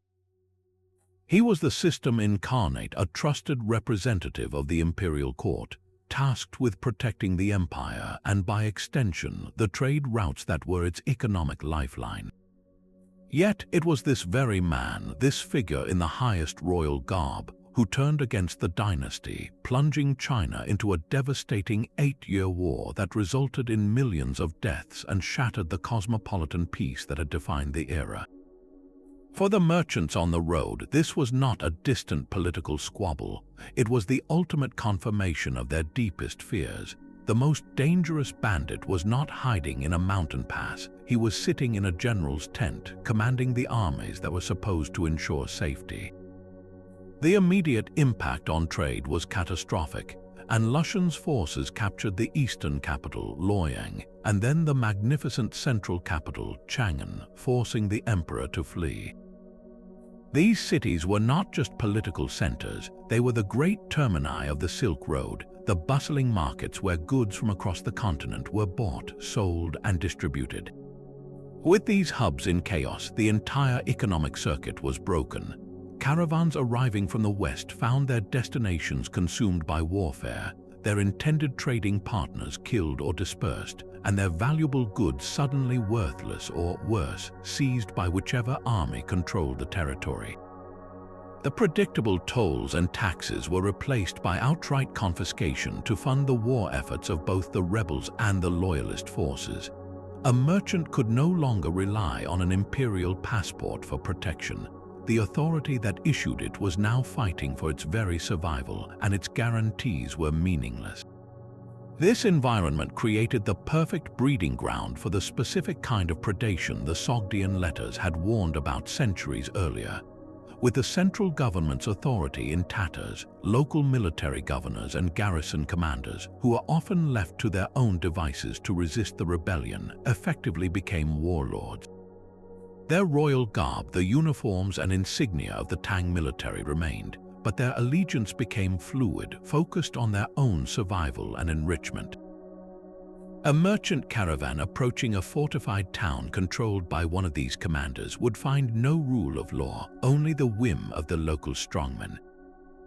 A demand for an exorbitant security fee or the requisitioning of half their cargo for the war effort was simply armed robbery with a thin veneer of legitimacy. Refusal was not an option. These were the true bandits in royal garb, operating with impunity in the power vacuum created by Lushan's betrayal. The merchant's warning had foreseen a world where the protectors became the predators, and the rebellion made that nightmare a reality across northern China. Beyond the immediate violence and theft, the rebellion severed the vital trust that underpinned the entire Silk Road network. The Sogdians, as the key middlemen, relied on a web of financial instruments like letters of credit and bills of exchange that allowed them to conduct business over vast distances without carrying heavy chests of coin. This system depended entirely on the stability of the institutions and the enforcement of contracts by the Tang state. When the state collapsed into civil war, this financial infrastructure crumbled. A letter of credit from a merchant in Chang'an was now just a worthless piece of paper. Partnerships that had been built over generations were destroyed in months. The rebellion didn't just make the roads physically dangerous, it made the entire concept of long-distance commerce a fool's gamble, poisoning the well of trust for decades to come. In the grand sweep of history, the Anlushan Rebellion is often cited as the beginning of the end of the overland Silk Road's golden age. While trade would continue in fits and starts, it never fully recovered the security, volume, or cosmopolitan brilliance of the early Tang era. The rebellion demonstrated, in the most brutal terms possible, that the prosperity of the route was inextricably linked to the political health of the empires that nurtured it. The warnings scratched onto that piece of parchment in a frontier watchtower were a diagnosis of a chronic illness within the system. The vulnerability to corruption and the peril of concentrating too much power in the hands of ambitious regional commanders. The Anlushan Rebellion was the acute, violent fever that followed, a convulsion from which the body of the Silk Road would never fully heal. The whispers of a few anxious merchants carried across the deserts had ultimately foretold the roar of a rebellion that would echo for centuries, a stark reminder that the most valuable cargo on the Silk Road was not silk or spice, but the fragile and essential commodity of peace. This brings us to a secret that didn't travel in a spice ledger or a monk's memory, but was instead carried in the very hands of a few courageous men, the clandestine exodus of paper-making technology from China. For centuries, paper was one of the Middle Kingdom's most fiercely guarded state secrets, a commodity as valuable as silk itself. The Chinese had perfected the art of transforming the humble bark of the mulberry tree, hemp rags, and old fishing nets into smooth, durable sheets that could bear the weight of imperial decrees, intricate paintings, and sacred texts. This was not merely a craft, it was a pillar of imperial power. To control paper was to control the means of recording history, administering a vast bureaucracy, and spreading ideas. The penalty for revealing the complex process to any outsider was, according to historical accounts, death. The secret was locked within the empire's borders as effectively as if it were held in a vault of solid jade. The story of its escape begins not with a spy but with a military confrontation. In the year 751, at the far western fringe of the Tang Empire, a Chinese army met an advancing Abbasid force in a fierce battle near the Talas River. The clash was a pivotal moment, but its most world-altering consequence was not the outcome of the fighting itself. In the chaotic aftermath, the victorious Abbasid forces took a number of Chinese prisoners. Among these captives, the chronicles tell us, were not just soldiers but a handful of skilled craftsmen, men who possessed the forbidden knowledge of how to make paper. To their captors, these men were a prize more valuable than any chest of gold or silk. They represented the key to unlocking a technology that could supercharge the burgeoning Islamic Golden Age, a civilization whose thirst for knowledge in philosophy, science, and astronomy was creating an insatiable demand for a durable, affordable writing material far superior to papyrus or cumbersome parchment. Imagine the predicament of these captured papermakers. They were far from home, held in a foreign land, and faced with an impossible choice. Their captors, recognizing their value, likely offered them their lives and considerable rewards in exchange for their cooperation. To agree was to betray their emperor and their homeland, committing an act of treason that would have condemned their families back in China. Yet to refuse was to embrace almost certain execution. We can only speculate on their internal torment, the weighing of duty against survival, of national loyalty against the tantalizing possibility of a new life. They were simple craftsmen, not soldiers or diplomats, thrust into the center of a technological Cold War. their decision to share the secret would ripple across continents and centuries, forever altering the trajectory of human communication. The city that became the new cradle of this revolutionary technology was Samarkand, a glittering jewel on the Silk Road and a center of Abbasid learning and culture. It was here that the first paper mill outside of China was established, and the choice of location was no accident. Samarkand possessed the perfect ingredients for success: an abundance of clean, flowing water essential for the maceration and washing of the fibers, and a ready supply of raw materials like flax and hemp from the surrounding agricultural regions. The Chinese craftsmen, adapting to their new environment, began to refine the process. They experimented with local plant fibers, improving the paper's consistency and strength. What emerged from the mills of Samarkand was not merely a copy of Chinese paper, but a superior product, smoother, more white, and more adaptable, soon famed across the Islamic world as Kagh-i Samarkandi, the paper of Samarkand. The impact of this technological leak was nothing short of revolutionary. Within a single generation, paper mills began to sprout across the Islamic world, in Baghdad, Damascus, and Cairo. The cost of producing books plummeted. Libraries, once the exclusive domain of kings and caliphs, began to fill with thousands of volumes. Scholars could now afford to own personal copies of texts, fueling an unprecedented explosion of scholarship. The works of Greek philosophers, preserved and translated by Muslim scholars, were copied onto this new, durable medium. Advancements in mathematics, medicine, and astronomy were recorded, shared, and debated with a speed and volume that would have been unimaginable in the age of parchment. Paper became the engine of the Islamic Golden Age, enabling the preservation and cross-pollination of knowledge on a massive scale. The journey of paper did not stop there. It was the Moors who carried the technology across the Mediterranean into Spain, where the first European paper mill was established in the city of Zátiva in the 12th century. From the Iberian Peninsula, the knowledge slowly spread northward, reaching Italy and then the rest of Europe. This widespread availability of affordable paper was a prerequisite for the next great communication revolution, Gutenberg's printing press in the 15th century. The press provided the method for mass production, but it was paper that provided the medium. Without it, the printed book would have remained a prohibitively expensive luxury. The Protestant Reformation, the scientific revolution, and the rise of modern literacy itself all rest on the foundation of readily available paper. And so, the covert journey that began with a few frightened craftsmen in a Central Asian desert ultimately reshaped the intellectual landscape of the entire world. It is a profound irony that one of China's most carefully guarded secrets escaped not through elaborate espionage, but through the random fortunes of war and the pragmatic decisions of a handful of artisans. Their personal escape became a gateway for the escape of knowledge itself, breaking the monopoly on information and setting in motion a chain of events that would lead to the democratization of learning.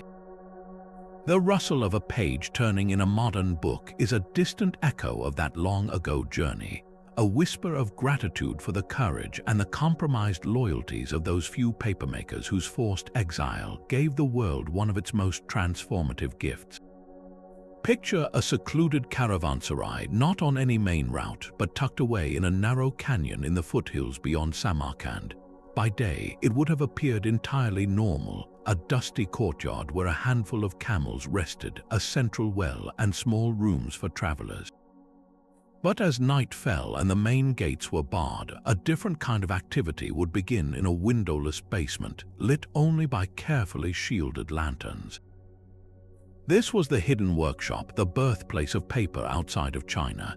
The air here would have been thick with a peculiar, damp, vegetal smell, the scent of mulberry and hemp fibers stewing in large stone vats. The sound was a rhythmic sloshing and the quiet, urgent murmurs of men working under the threat of death. The process they replicated was a complex, multi-stage secret. It began with the raw materials, old rags, hemp ropes, and the prized inner bark of the mulberry tree. being pounded into a pulpy mass using heavy wooden mallets. This pulp was then mixed with water in a large vat to create a slurry. The most critical step followed. The craftsman would dip a rectangular wooden frame with a fine bamboo screen stretched across it into the murky water, lifting it with a perfectly level motion to capture a thin, even layer of fibers on the screen. This delicate sheet, glistening and translucent, was then carefully pressed onto a felt cloth, building up a stack of hundreds of alternating felt and paper layers. Finally, this stack was placed under a massive stone press to squeeze out the excess water, after which the individual, damp sheets were peeled away and brushed onto heated walls to dry. Each step was a potential point of failure, and each required the precise, practiced hand of a master who was risking everything. The dangers they faced were as tangible as the paper they produced. For the Chinese craftsmen, this was a direct act of treason. The knowledge that they were replicating a state secret for a foreign power would have been a constant, gnawing fear. Discovery by a Chinese spy or a loyalist trader could mean not only their own execution, but reprisals against any family they had left behind in the homeland. For their Abbasid patrons, the risk was geopolitical. If the Tang Empire discovered this clandestine operation, it could be seen as a blatant act of technological warfare, potentially provoking a wider conflict or leading to a punishing embargo on all trade. Security was paramount. The workers were likely confined to the caravanserai, their movements strictly controlled. The finished paper would have been smuggled out not in bulk, but in small, discreet bundles, hidden among more ordinary cargo like bolts of cloth or sacks of grain, its true value known only to a handful of conspirators at the very top.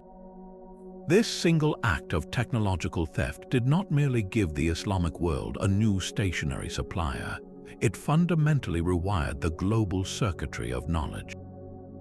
Before paper, the primary writing materials in the West were papyrus, which was brittle and did not travel well in dry climates, and parchment, which was incredibly expensive, requiring the skins of hundreds of animals for a single book. Paper, by contrast, was durable, flexible, and relatively cheap to produce in large quantities. This change in the very medium of thought had a cascading effect. Suddenly, it became economically feasible to establish vast libraries, like the legendary House of Wisdom in Baghdad, where teams of scholars and translators could work to preserve the knowledge of the ancient Greeks, Persians, and Indians. The works of Aristotle, Plato, Galen, and Euclid were translated into Arabic on smooth, durable sheets of Samarkandi paper, saving them from being lost to history. The impact on the spread of religion was equally profound. The Quran, once copied onto scattered pieces of parchment and bone, could now be reproduced with unprecedented accuracy and volume. This standardization of the holy text helped solidify Islamic doctrine and practice across the rapidly expanding caliphate, from Spain to the borders of India. Similarly, the ability to produce and distribute religious commentaries, legal rulings, and educational texts on paper created a unified intellectual framework for the Islamic world, fostering a common cultural and religious identity that transcended vast geographical distances. The technology also eventually facilitated the spread of other faiths. When papermaking reached Europe centuries later, it would play a crucial role in the distribution of both Catholic and, later, Protestant texts during the Reformation, demonstrating how this one innovation, born in a secret basement, ultimately became a powerful engine for both spiritual unity and schism. Perhaps the most enduring legacy of the papermaker's escape is the way it democratized the very act of thinking. In a world of parchment, knowledge was a luxury, physically heavy, and financially out of reach for most. Paper made it lightweight and accessible. A scholar could now afford to have a personal library. A merchant could keep detailed ledgers. Students could copy notes. This led to an exponential growth in literacy and scholarship, creating a virtuous cycle where more readers created more demand for books, which in turn encouraged more people to learn to read. The hidden workshop, therefore, was not just a site of industrial espionage. It was the unsung birthplace of a new age of reason, a place where the means to record and share human thought was liberated from its confines, setting the stage for every subsequent revolution in communication, from the printing press to the digital age, all traceable back to that secluded caravanserai. Courageous, traitorous hands that worked there by lantern light. Our journey through the secrets of the Silk Road now leads us to a quiet courtyard in the ancient Chinese city of Xi'an, home to one of the most astonishing and enigmatic monuments ever discovered, the Nestorian stele. Carved from a single, massive block of black limestone and standing nearly 10 feet tall, this stone tablet is more than just a relic. It is a silent witness to a forgotten chapter of history, a story of faith that traveled thousands of miles along the trade routes and took root in the heart of the Tang Empire. The steel's surface is covered in beautifully carved Chinese characters, but a closer look reveals something extraordinary, a series of Syriac inscriptions along with a cross rising from a cloud, supported by a Chinese-style lotus flower. This single artifact is a physical fusion of East and West, a Christian gospel written in the language of Confucius and Buddhism, presenting a riddle that has fascinated historians and theologians since the day it was unearthed. Erected in the year 781, the stele's text tells the remarkable story of the religion known in China as Jingjiao, the luminous religion. It describes the arrival of a missionary named Alopan from the distant land of Dakin, the Chinese name for the Roman Empire, in the year 635. He arrived in the imperial capital of Chang'an bearing sacred scriptures and was granted an audience with the Emperor Taizong. The text recounts that the emperor, impressed by the teachings, not only allowed the faith to be propagated but even ordered a monastery to be built. For nearly 2 centuries, this Christian community flourished, translating their texts, building churches, and earning respect within the diverse spiritual landscape of Tang China. The stele presents Christianity not as a foreign invader, but as a harmonious part of the Chinese imperial order, its teachings framed in familiar Taoist and Buddhist terms, speaking of a venerable one who established the universe and a Messiah who fixed the 8 cardinal points and opened the gate of the 3 constant principles. The first great mystery of the Nestorian stele is not its content, but the fact of its existence at all. The idea that a thriving Christian community existed in China in the 7th and 8th centuries, tolerated and even supported by the emperor, completely contradicts the traditional narrative of a faith that moved exclusively westward into Europe. It forces us to redraw the map of early religious history, revealing a vibrant eastern branch of Christianity that followed the land routes of the Silk Road, adapting its message to resonate with Chinese philosophy. This was not the Christianity of the Crusades or the Vatican. It was a faith that spoke of non-action and purity, using the language of local traditions to explain its core tenets. The stele is proof that the Silk Road was a conduit for theology, a highway where gods and doctrines traveled alongside merchants, and where a religion could be reborn in a new cultural skin. An even deeper puzzle surrounds the stele's own history. After standing for decades, perhaps even a century, as a proud testament to the Jingjiao community, it vanished. It was buried deliberately and carefully and lay hidden for centuries. The question is, why? Why would a community bury its own central monument? The most widely accepted theory points to a period of intense religious persecution in the mid-9th century. Emperor Wuzong, a devout Taoist, launched a sweeping campaign against foreign religions, targeting Buddhism primarily, but also Zoroastrianism, Manichaeism, and Christianity. Monasteries were destroyed, clergy were defrocked, and the economic power of foreign religious institutions was broken.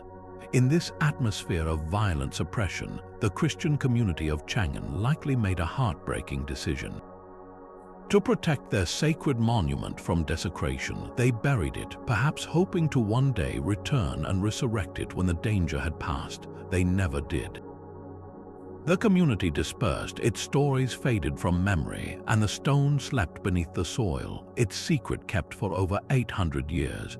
The steel's rediscovery in the early 1600s is a story in itself, a moment of pure historical shock. It was found by Chinese workers digging near the city completely by accident. When the great stone was cleaned and its inscriptions read by Jesuit missionaries living in China, their reaction was one of profound disbelief and excitement. Here was concrete, undeniable proof of a Christian mission in China that predated their own by nearly a millennium. The discovery sent ripples through the Catholic world, sparking fierce debates.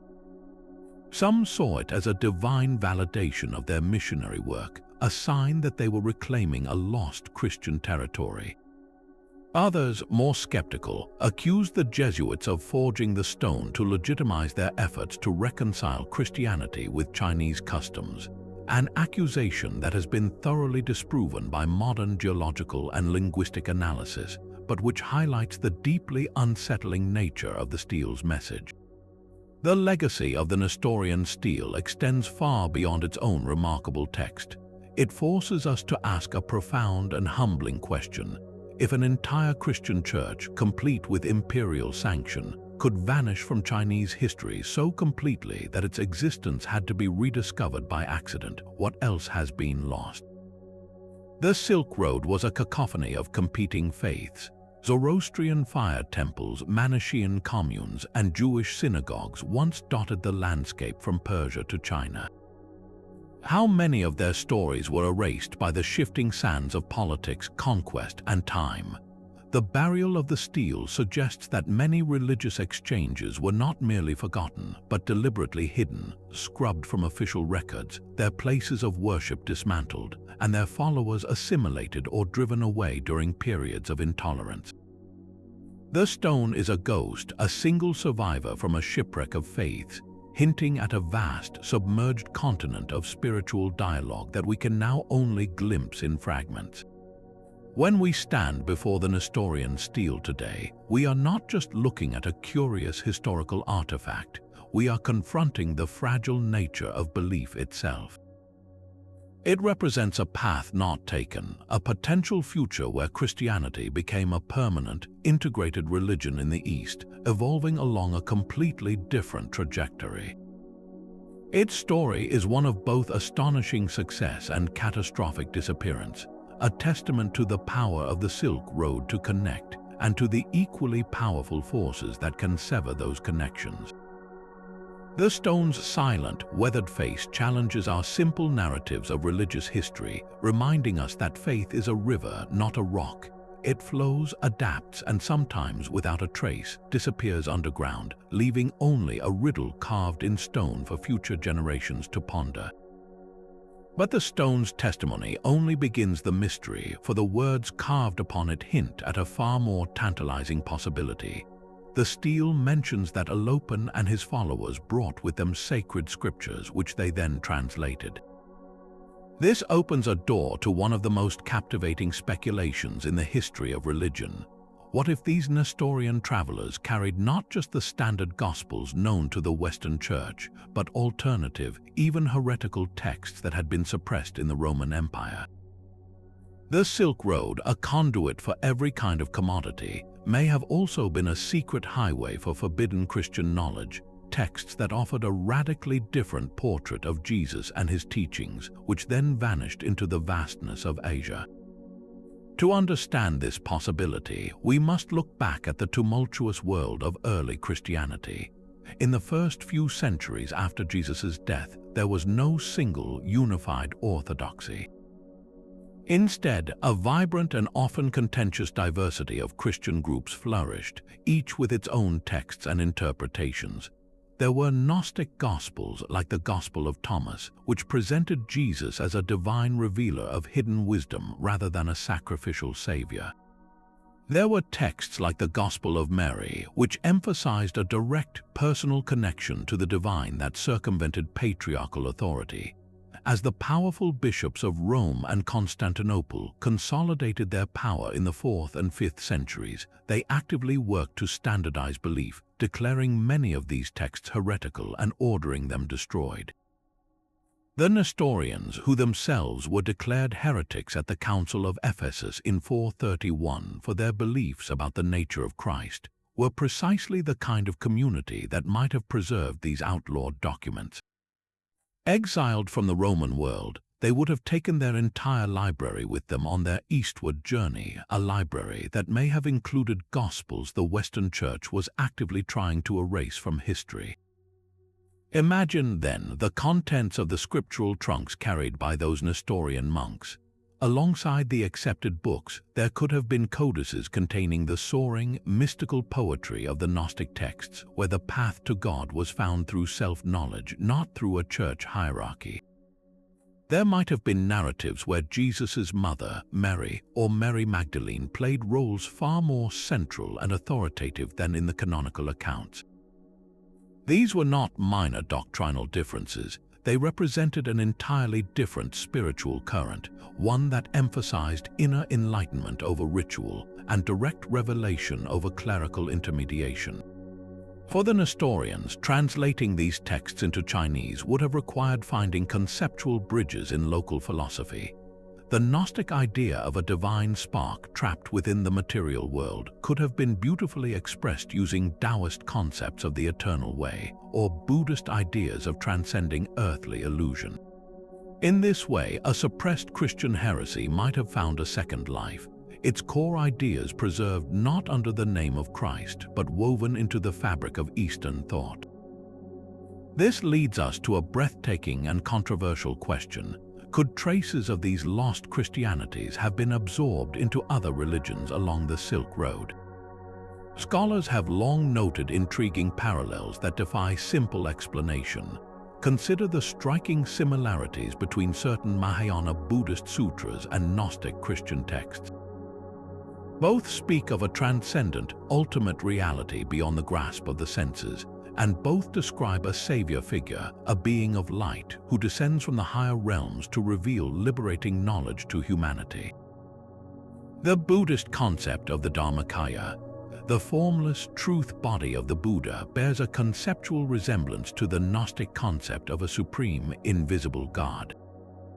Are these independent developments of the human spirit, or is it possible that Nestorian monks, debating with Buddhist sages in the courtyards of Chang'an, shared ideas that subtly influenced the development of Buddhist philosophy in East Asia? The open, syncretic spirit of the Tang dynasty created a unique marketplace of ideas where such cross-pollination was not just possible but probable. The potential influence may even extend further into the realm of Islamic mysticism. Sufi poetry, with its intense, personal yearning for union with the divine, its use of wine as a metaphor for spiritual ecstasy, and its portrayal of God as a beloved, contains themes that feel deeply resonant with certain strands of early Christian mysticism, particularly those found in some of the suppressed Gospels. As both Nestorian Christians and early Sufis traveled the same trade routes through Persia and Central Asia, opportunities for intellectual exchange were plentiful. A Sufi mystic hearing a Nestorian monk recite a passage from a Gnostic text about the soul's journey back to the light could have found a kindred spirit, the ideas filtering into his own understanding and emerging later in the sublime verses of Rumi or Hafiz.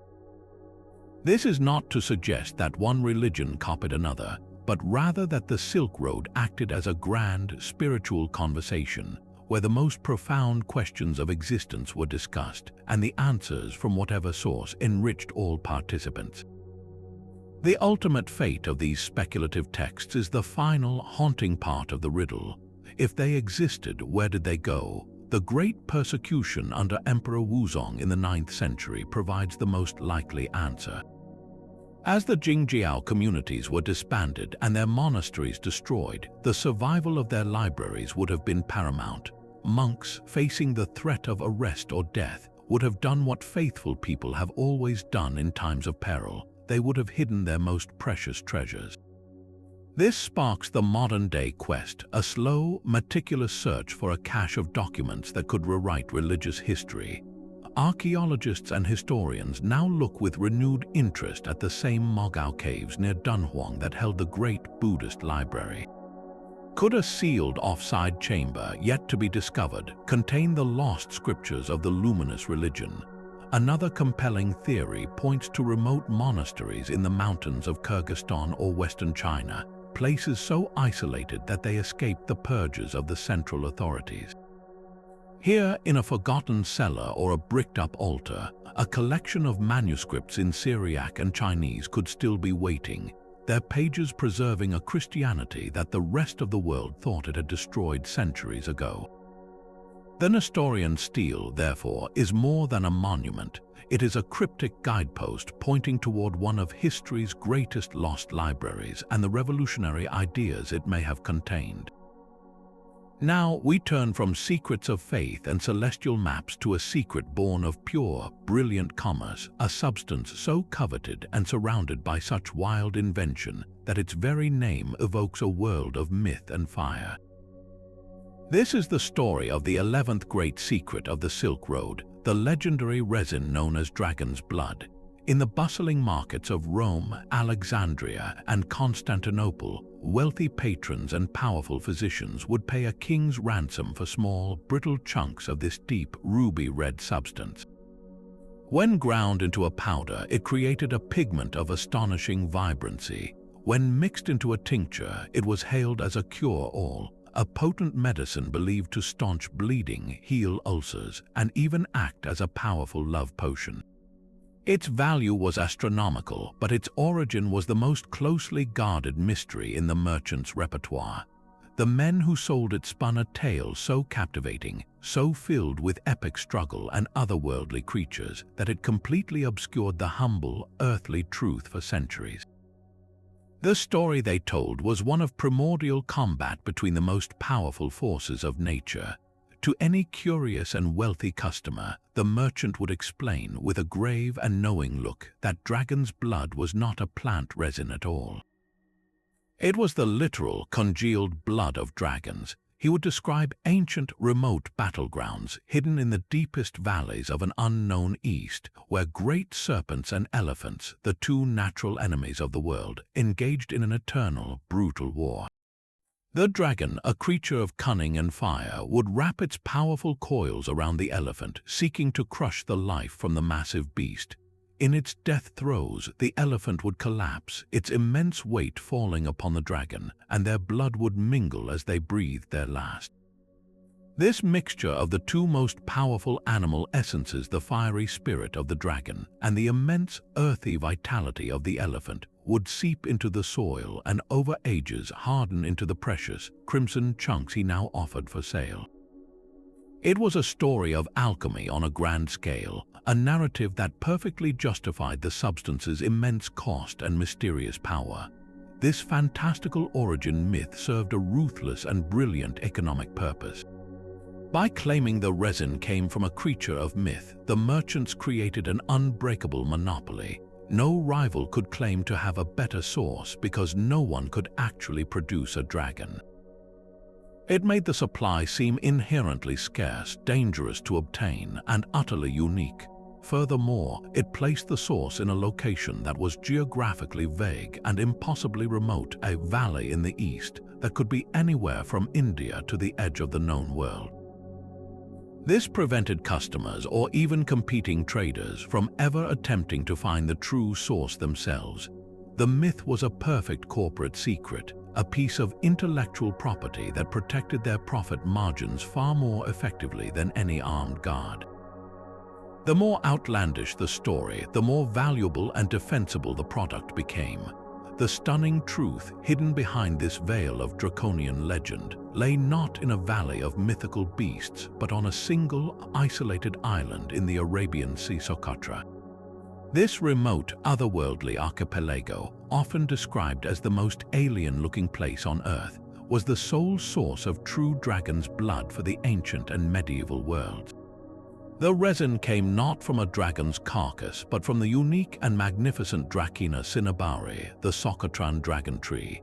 These trees look like something from a dream, with thick, sturdy trunks that branch upwards into an umbrella-shaped canopy of dense green leaves. When the bark of this tree is cut or injured, it does not seep an ordinary sap, it weeps. It produces a thick, deep crimson resin that slowly oozes out and hardens in the sun, forming tear-shaped droplets of a stunning, vivid red. This was the reality of dragon's blood, a natural, botanical wonder from a fantastical-looking tree on a remote island, a truth far less dramatic than the merchant's tale, but in its own way just as magical. The reason the myth was so effective and the true location so well concealed was the incredible isolation of Socotra itself. Lying far off the coast of Yemen, the island was buffeted by powerful monsoon winds and surrounded by treacherous currents, making it incredibly difficult to reach for most of the year.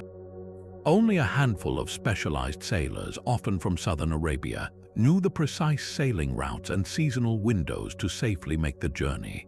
These sailors and the local Socotran harvesters formed a closed, tightly knit guild of silence. They controlled the entire supply chain, from scoring the bark of the dragon trees to collect the weeping resin, to transporting it to the mainland where it would be passed into the hands of the overland merchants. These overland merchants, who took the resin on its long journey to the Mediterranean, never needed to know the true source. In fact, it was better for business if they genuinely believed the dragon story themselves, as it made their sales pitch all the more convincing.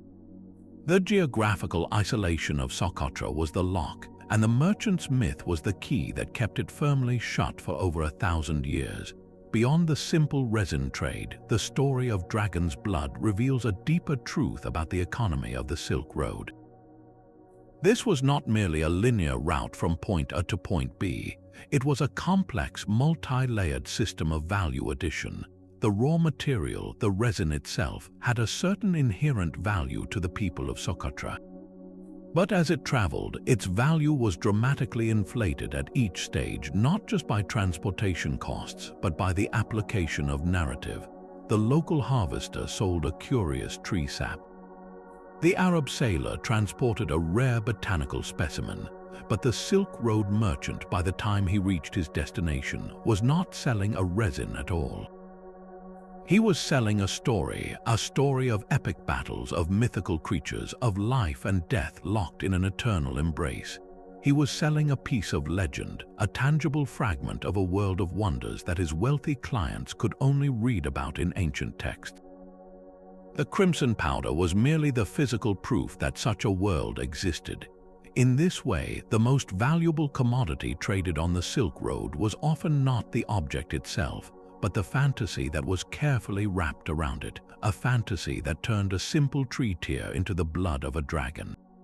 Even today, traveling to Socotra feels like a journey to another time, or perhaps even another planet. This is not a landscape that obeys the familiar rules of nature. Imagine an island where the beaches are made of pulverized white coral, lapped by turquoise waters so clear you can see stingrays gliding like shadows over the seabed. But just inland, the terrain transforms into something almost Martian. Jagged, black granite mountains, known as the Haghia Range, claw at the sky, their peaks often shrouded in a dense, moisture-laden fog. The valleys between them are a bizarre garden of stones, dotted with strange, upside-down trees and bizarre, swollen succulents. The air is thick with the scent of frankincense and myrrh from other endemic plants, adding a layer of sacred aroma to the already overwhelming sense of strangeness. For a merchant arriving here after weeks at sea, it would have been easy to believe he had sailed right off the edge of the known world and into the realm of myth. The true stars of this alien stage are the dragon's blood trees. They do not grow in dense forests but stand as solitary, majestic sentinels, their shapes so perfectly engineered for survival they seem to be the product of intelligent design. Each tree possesses a thick, sturdy trunk that rises like a pillar before exploding into a dense, umbrella-shaped canopy of tough, waxy leaves. This unique architecture is a masterpiece of evolutionary adaptation. The broad, tightly packed canopy acts like a natural parasol, casting a deep shadow over the root system beneath, which helps to reduce evaporation in the harsh, arid climate. It also serves as a sophisticated water collection system. The frequent, life-giving fogs that roll in from the Indian Ocean condense on the leaves, the moisture then trickling down the branches and trunk to be absorbed directly by the roots clustered at the base. The tree literally waters itself from the air, a self-sufficient miracle in a land of little rain. This isolated paradise is a living museum of evolution, a showcase of what biologists call adaptive radiation. Because Socotra has been geographically isolated from mainland Africa and Arabia for millions of years, the plants and animals here have evolved in their own unique directions, untouched by outside influences. The result is an explosion of life found nowhere else on Earth. Over a third of its plant species are endemic, including the bulbous desert rose like Dorstenia gigas, which seems to grow directly out of bare rock, and the strangely beautiful Socotran cucumber tree with its swollen trunk and delicate leaves. This profound isolation is precisely what allowed the dragon's blood secret to remain hidden for so long. The sailors who knew the route guarded it not out of mere greed, but because the island itself was a treasure chest and its location was the key.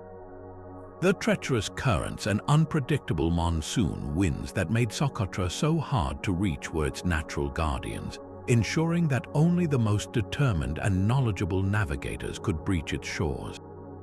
This real, tangible wonder of Socotra provided the perfect raw material for the merchants' elaborate deceptions. When these traders returned to the civilized world, their holds laden with the precious red resin, they weren't just selling a product, they were selling a curated experience of the unknown. The sheer, undeniable strangeness of the island lent an air of credibility to their most outlandish claims. If a place like Socotra could exist, with trees that looked like giant mushrooms and cucumbers that grew on trees, then why couldn't valleys filled with battling dragons be real? The merchants became masters of a specific kind of alchemy, transforming a botanical curiosity into a mythological artifact. They understood that the human mind, when confronted with something truly extraordinary, is more willing to believe a spectacular lie than a simple, mundane truth. The dragon's blood was the proof, and the island of Socotra was the unknowing accomplice, its very existence fueling a fantasy that would captivate the world for centuries. And so we arrive at a place that exists only in the echoes of old caravan songs and the dying embers of storytellers' tales. A destination that was never on any map, but was said to be the ultimate refuge for all the secrets we have journeyed with tonight. The legends whisper of a final caravanserai, a sanctuary not of stone and mortar, but of memory itself, hidden in a lost valley where the winds from the Taklamakan meet the cold breezes of the Pamirs. It was not a place one could find by searching. It revealed itself only to those who carried a genuine secret, a burden of lost knowledge too heavy for the ordinary world to bear. They say that when a traveler possessed of such a truth, a weaver who knew the touch of the golden cocoons, a monk guarding a forbidden sutra, a merchant with a cipher he would die to protect, reached the end of their strength and hope, the very dunes would part, and the path to this last haven would glow softly in the starlight. Imagine this sanctuary not as a bustling inn, but as a vast, silent courtyard under a sky ablaze with constellations whose names have been forgotten. There are no guards at the gate, for the only entry requirement is the weight of the story you carry. In the center of the courtyard, instead of a single well, there are 7 springs, each reflecting a different hue in the moonlight, their waters holding the same mysterious properties as the legendary oasis of 7 wells. Here, the ghost caravan is said to finally come to rest, the spectral camels kneeling in relief, their eternal journey complete as their drivers dismount and become solid once more, their features resolving into those of weary but peaceful men. They mingle silently with the lost citizens of Lulan who move without haste, their personal dramas and unread letters no longer a source of anguish, but simply part of the tapestry of the place. The air is filled with a profound, grateful quiet, the silence of burdens being laid down after 1,000 years. Within the surrounding archways, instead of rooms, there are repositories of all that has vanished. In one alcove, the walls are not stone but vast, living tapestries that shift and change, their threads mapping in real time the secret routes once known only to the spice merchants, the saffron code glowing in threads of gold. In another, the lost library of the Nestorian monks finds its home. Shelves stretch into the darkness, holding not only the suppressed Gospels and the monks' lost sutra, but every scroll and manuscript that was ever consumed by fire or lost to the slow decay of time. The knowledge here is not read with eyes, but absorbed like a mist, the very concepts of spiritual alchemy and celestial mechanics becoming as clear as water. And in a quiet corner, a single, low table holds the unopened wooden slip from the Lulan beauty's tomb, its cord finally untied, its message known and understood by all who reside here, their collective consciousness holding the intimate story it contains. This caravanserai is the crossroads where all mysteries resolve. The dragon's blood trees of Socotra grow in a small grove, their red resin dripping slowly, no longer a commodity to be sold with a lie, but simply a beautiful, natural fact. The papermakers from Samarkand work contentedly at a long vat, not in secrecy but in joyful creation, their pages flowing endlessly to feed the insatiable library. The great secret of this final refuge is that it is not a place of endings but of synthesis. Here, the distinction between science and faith, between commerce and spirituality, between history and legend dissolves. The gunpowder formula in the sutra is understood as both a chemical truth and a metaphor for inner transformation. The celestial maps used by the star navigators are seen as identical to the astral charts of the monks, different languages describing the same magnificent cosmos. Yet the most poignant mystery of the final caravanserai is its own inevitable fate. The legends say it could not last. It was a bubble of preserved time, a collective dream woven from the most fragile threads of human experience. As the great empires that supported the Silk Road crumbled, as the routes were forgotten and the caravans ceased their journeys, the energy that sustained this sanctuary began to fade. The stories that fed it grew fewer and farther between. The last traveler to stumble upon it, the story goes, was an old, blind bard who had memorized the songs of 100 vanished cultures. He added his voice to the chorus, and for a moment the caravanserai shone with a brilliant, final light. Then, as he fell into his last sleep, the winds of the Taklamakan began to blow with a renewed purpose.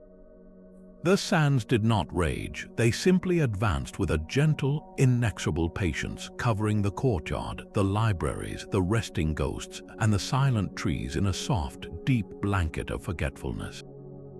It is not a tragedy, this burial. In the logic of the legend, it was a necessary return. The secrets were not destroyed, they were simply withdrawn from the world, conserved in a state of perfect potential, waiting.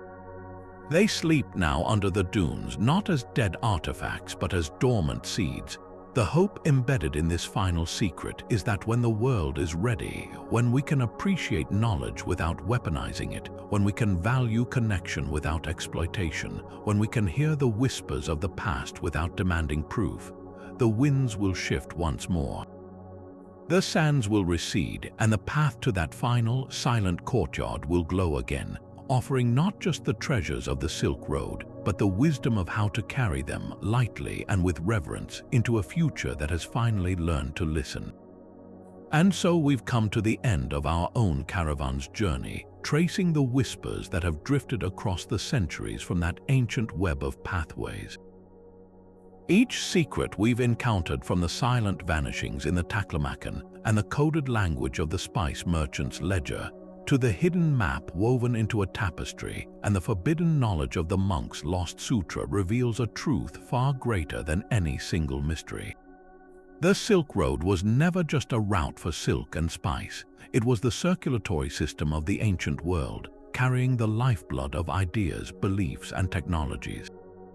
It reminds us that human history is not a simple, linear narrative, but a rich and tangled tapestry of connections, where a decision made in a secluded caravanserai could echo forward to shape the intellectual landscape of continents yet unknown.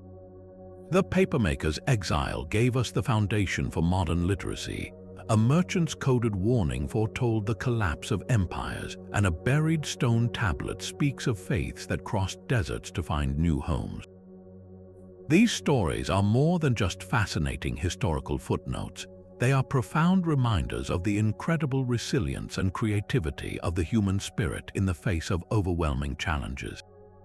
Consider the sheer determination it took for a lone monk to commit an entire sacred text to memory and walk across the roof of the world, or the quiet genius of a weaver who encoded a map not in ink but in the very texture of her art.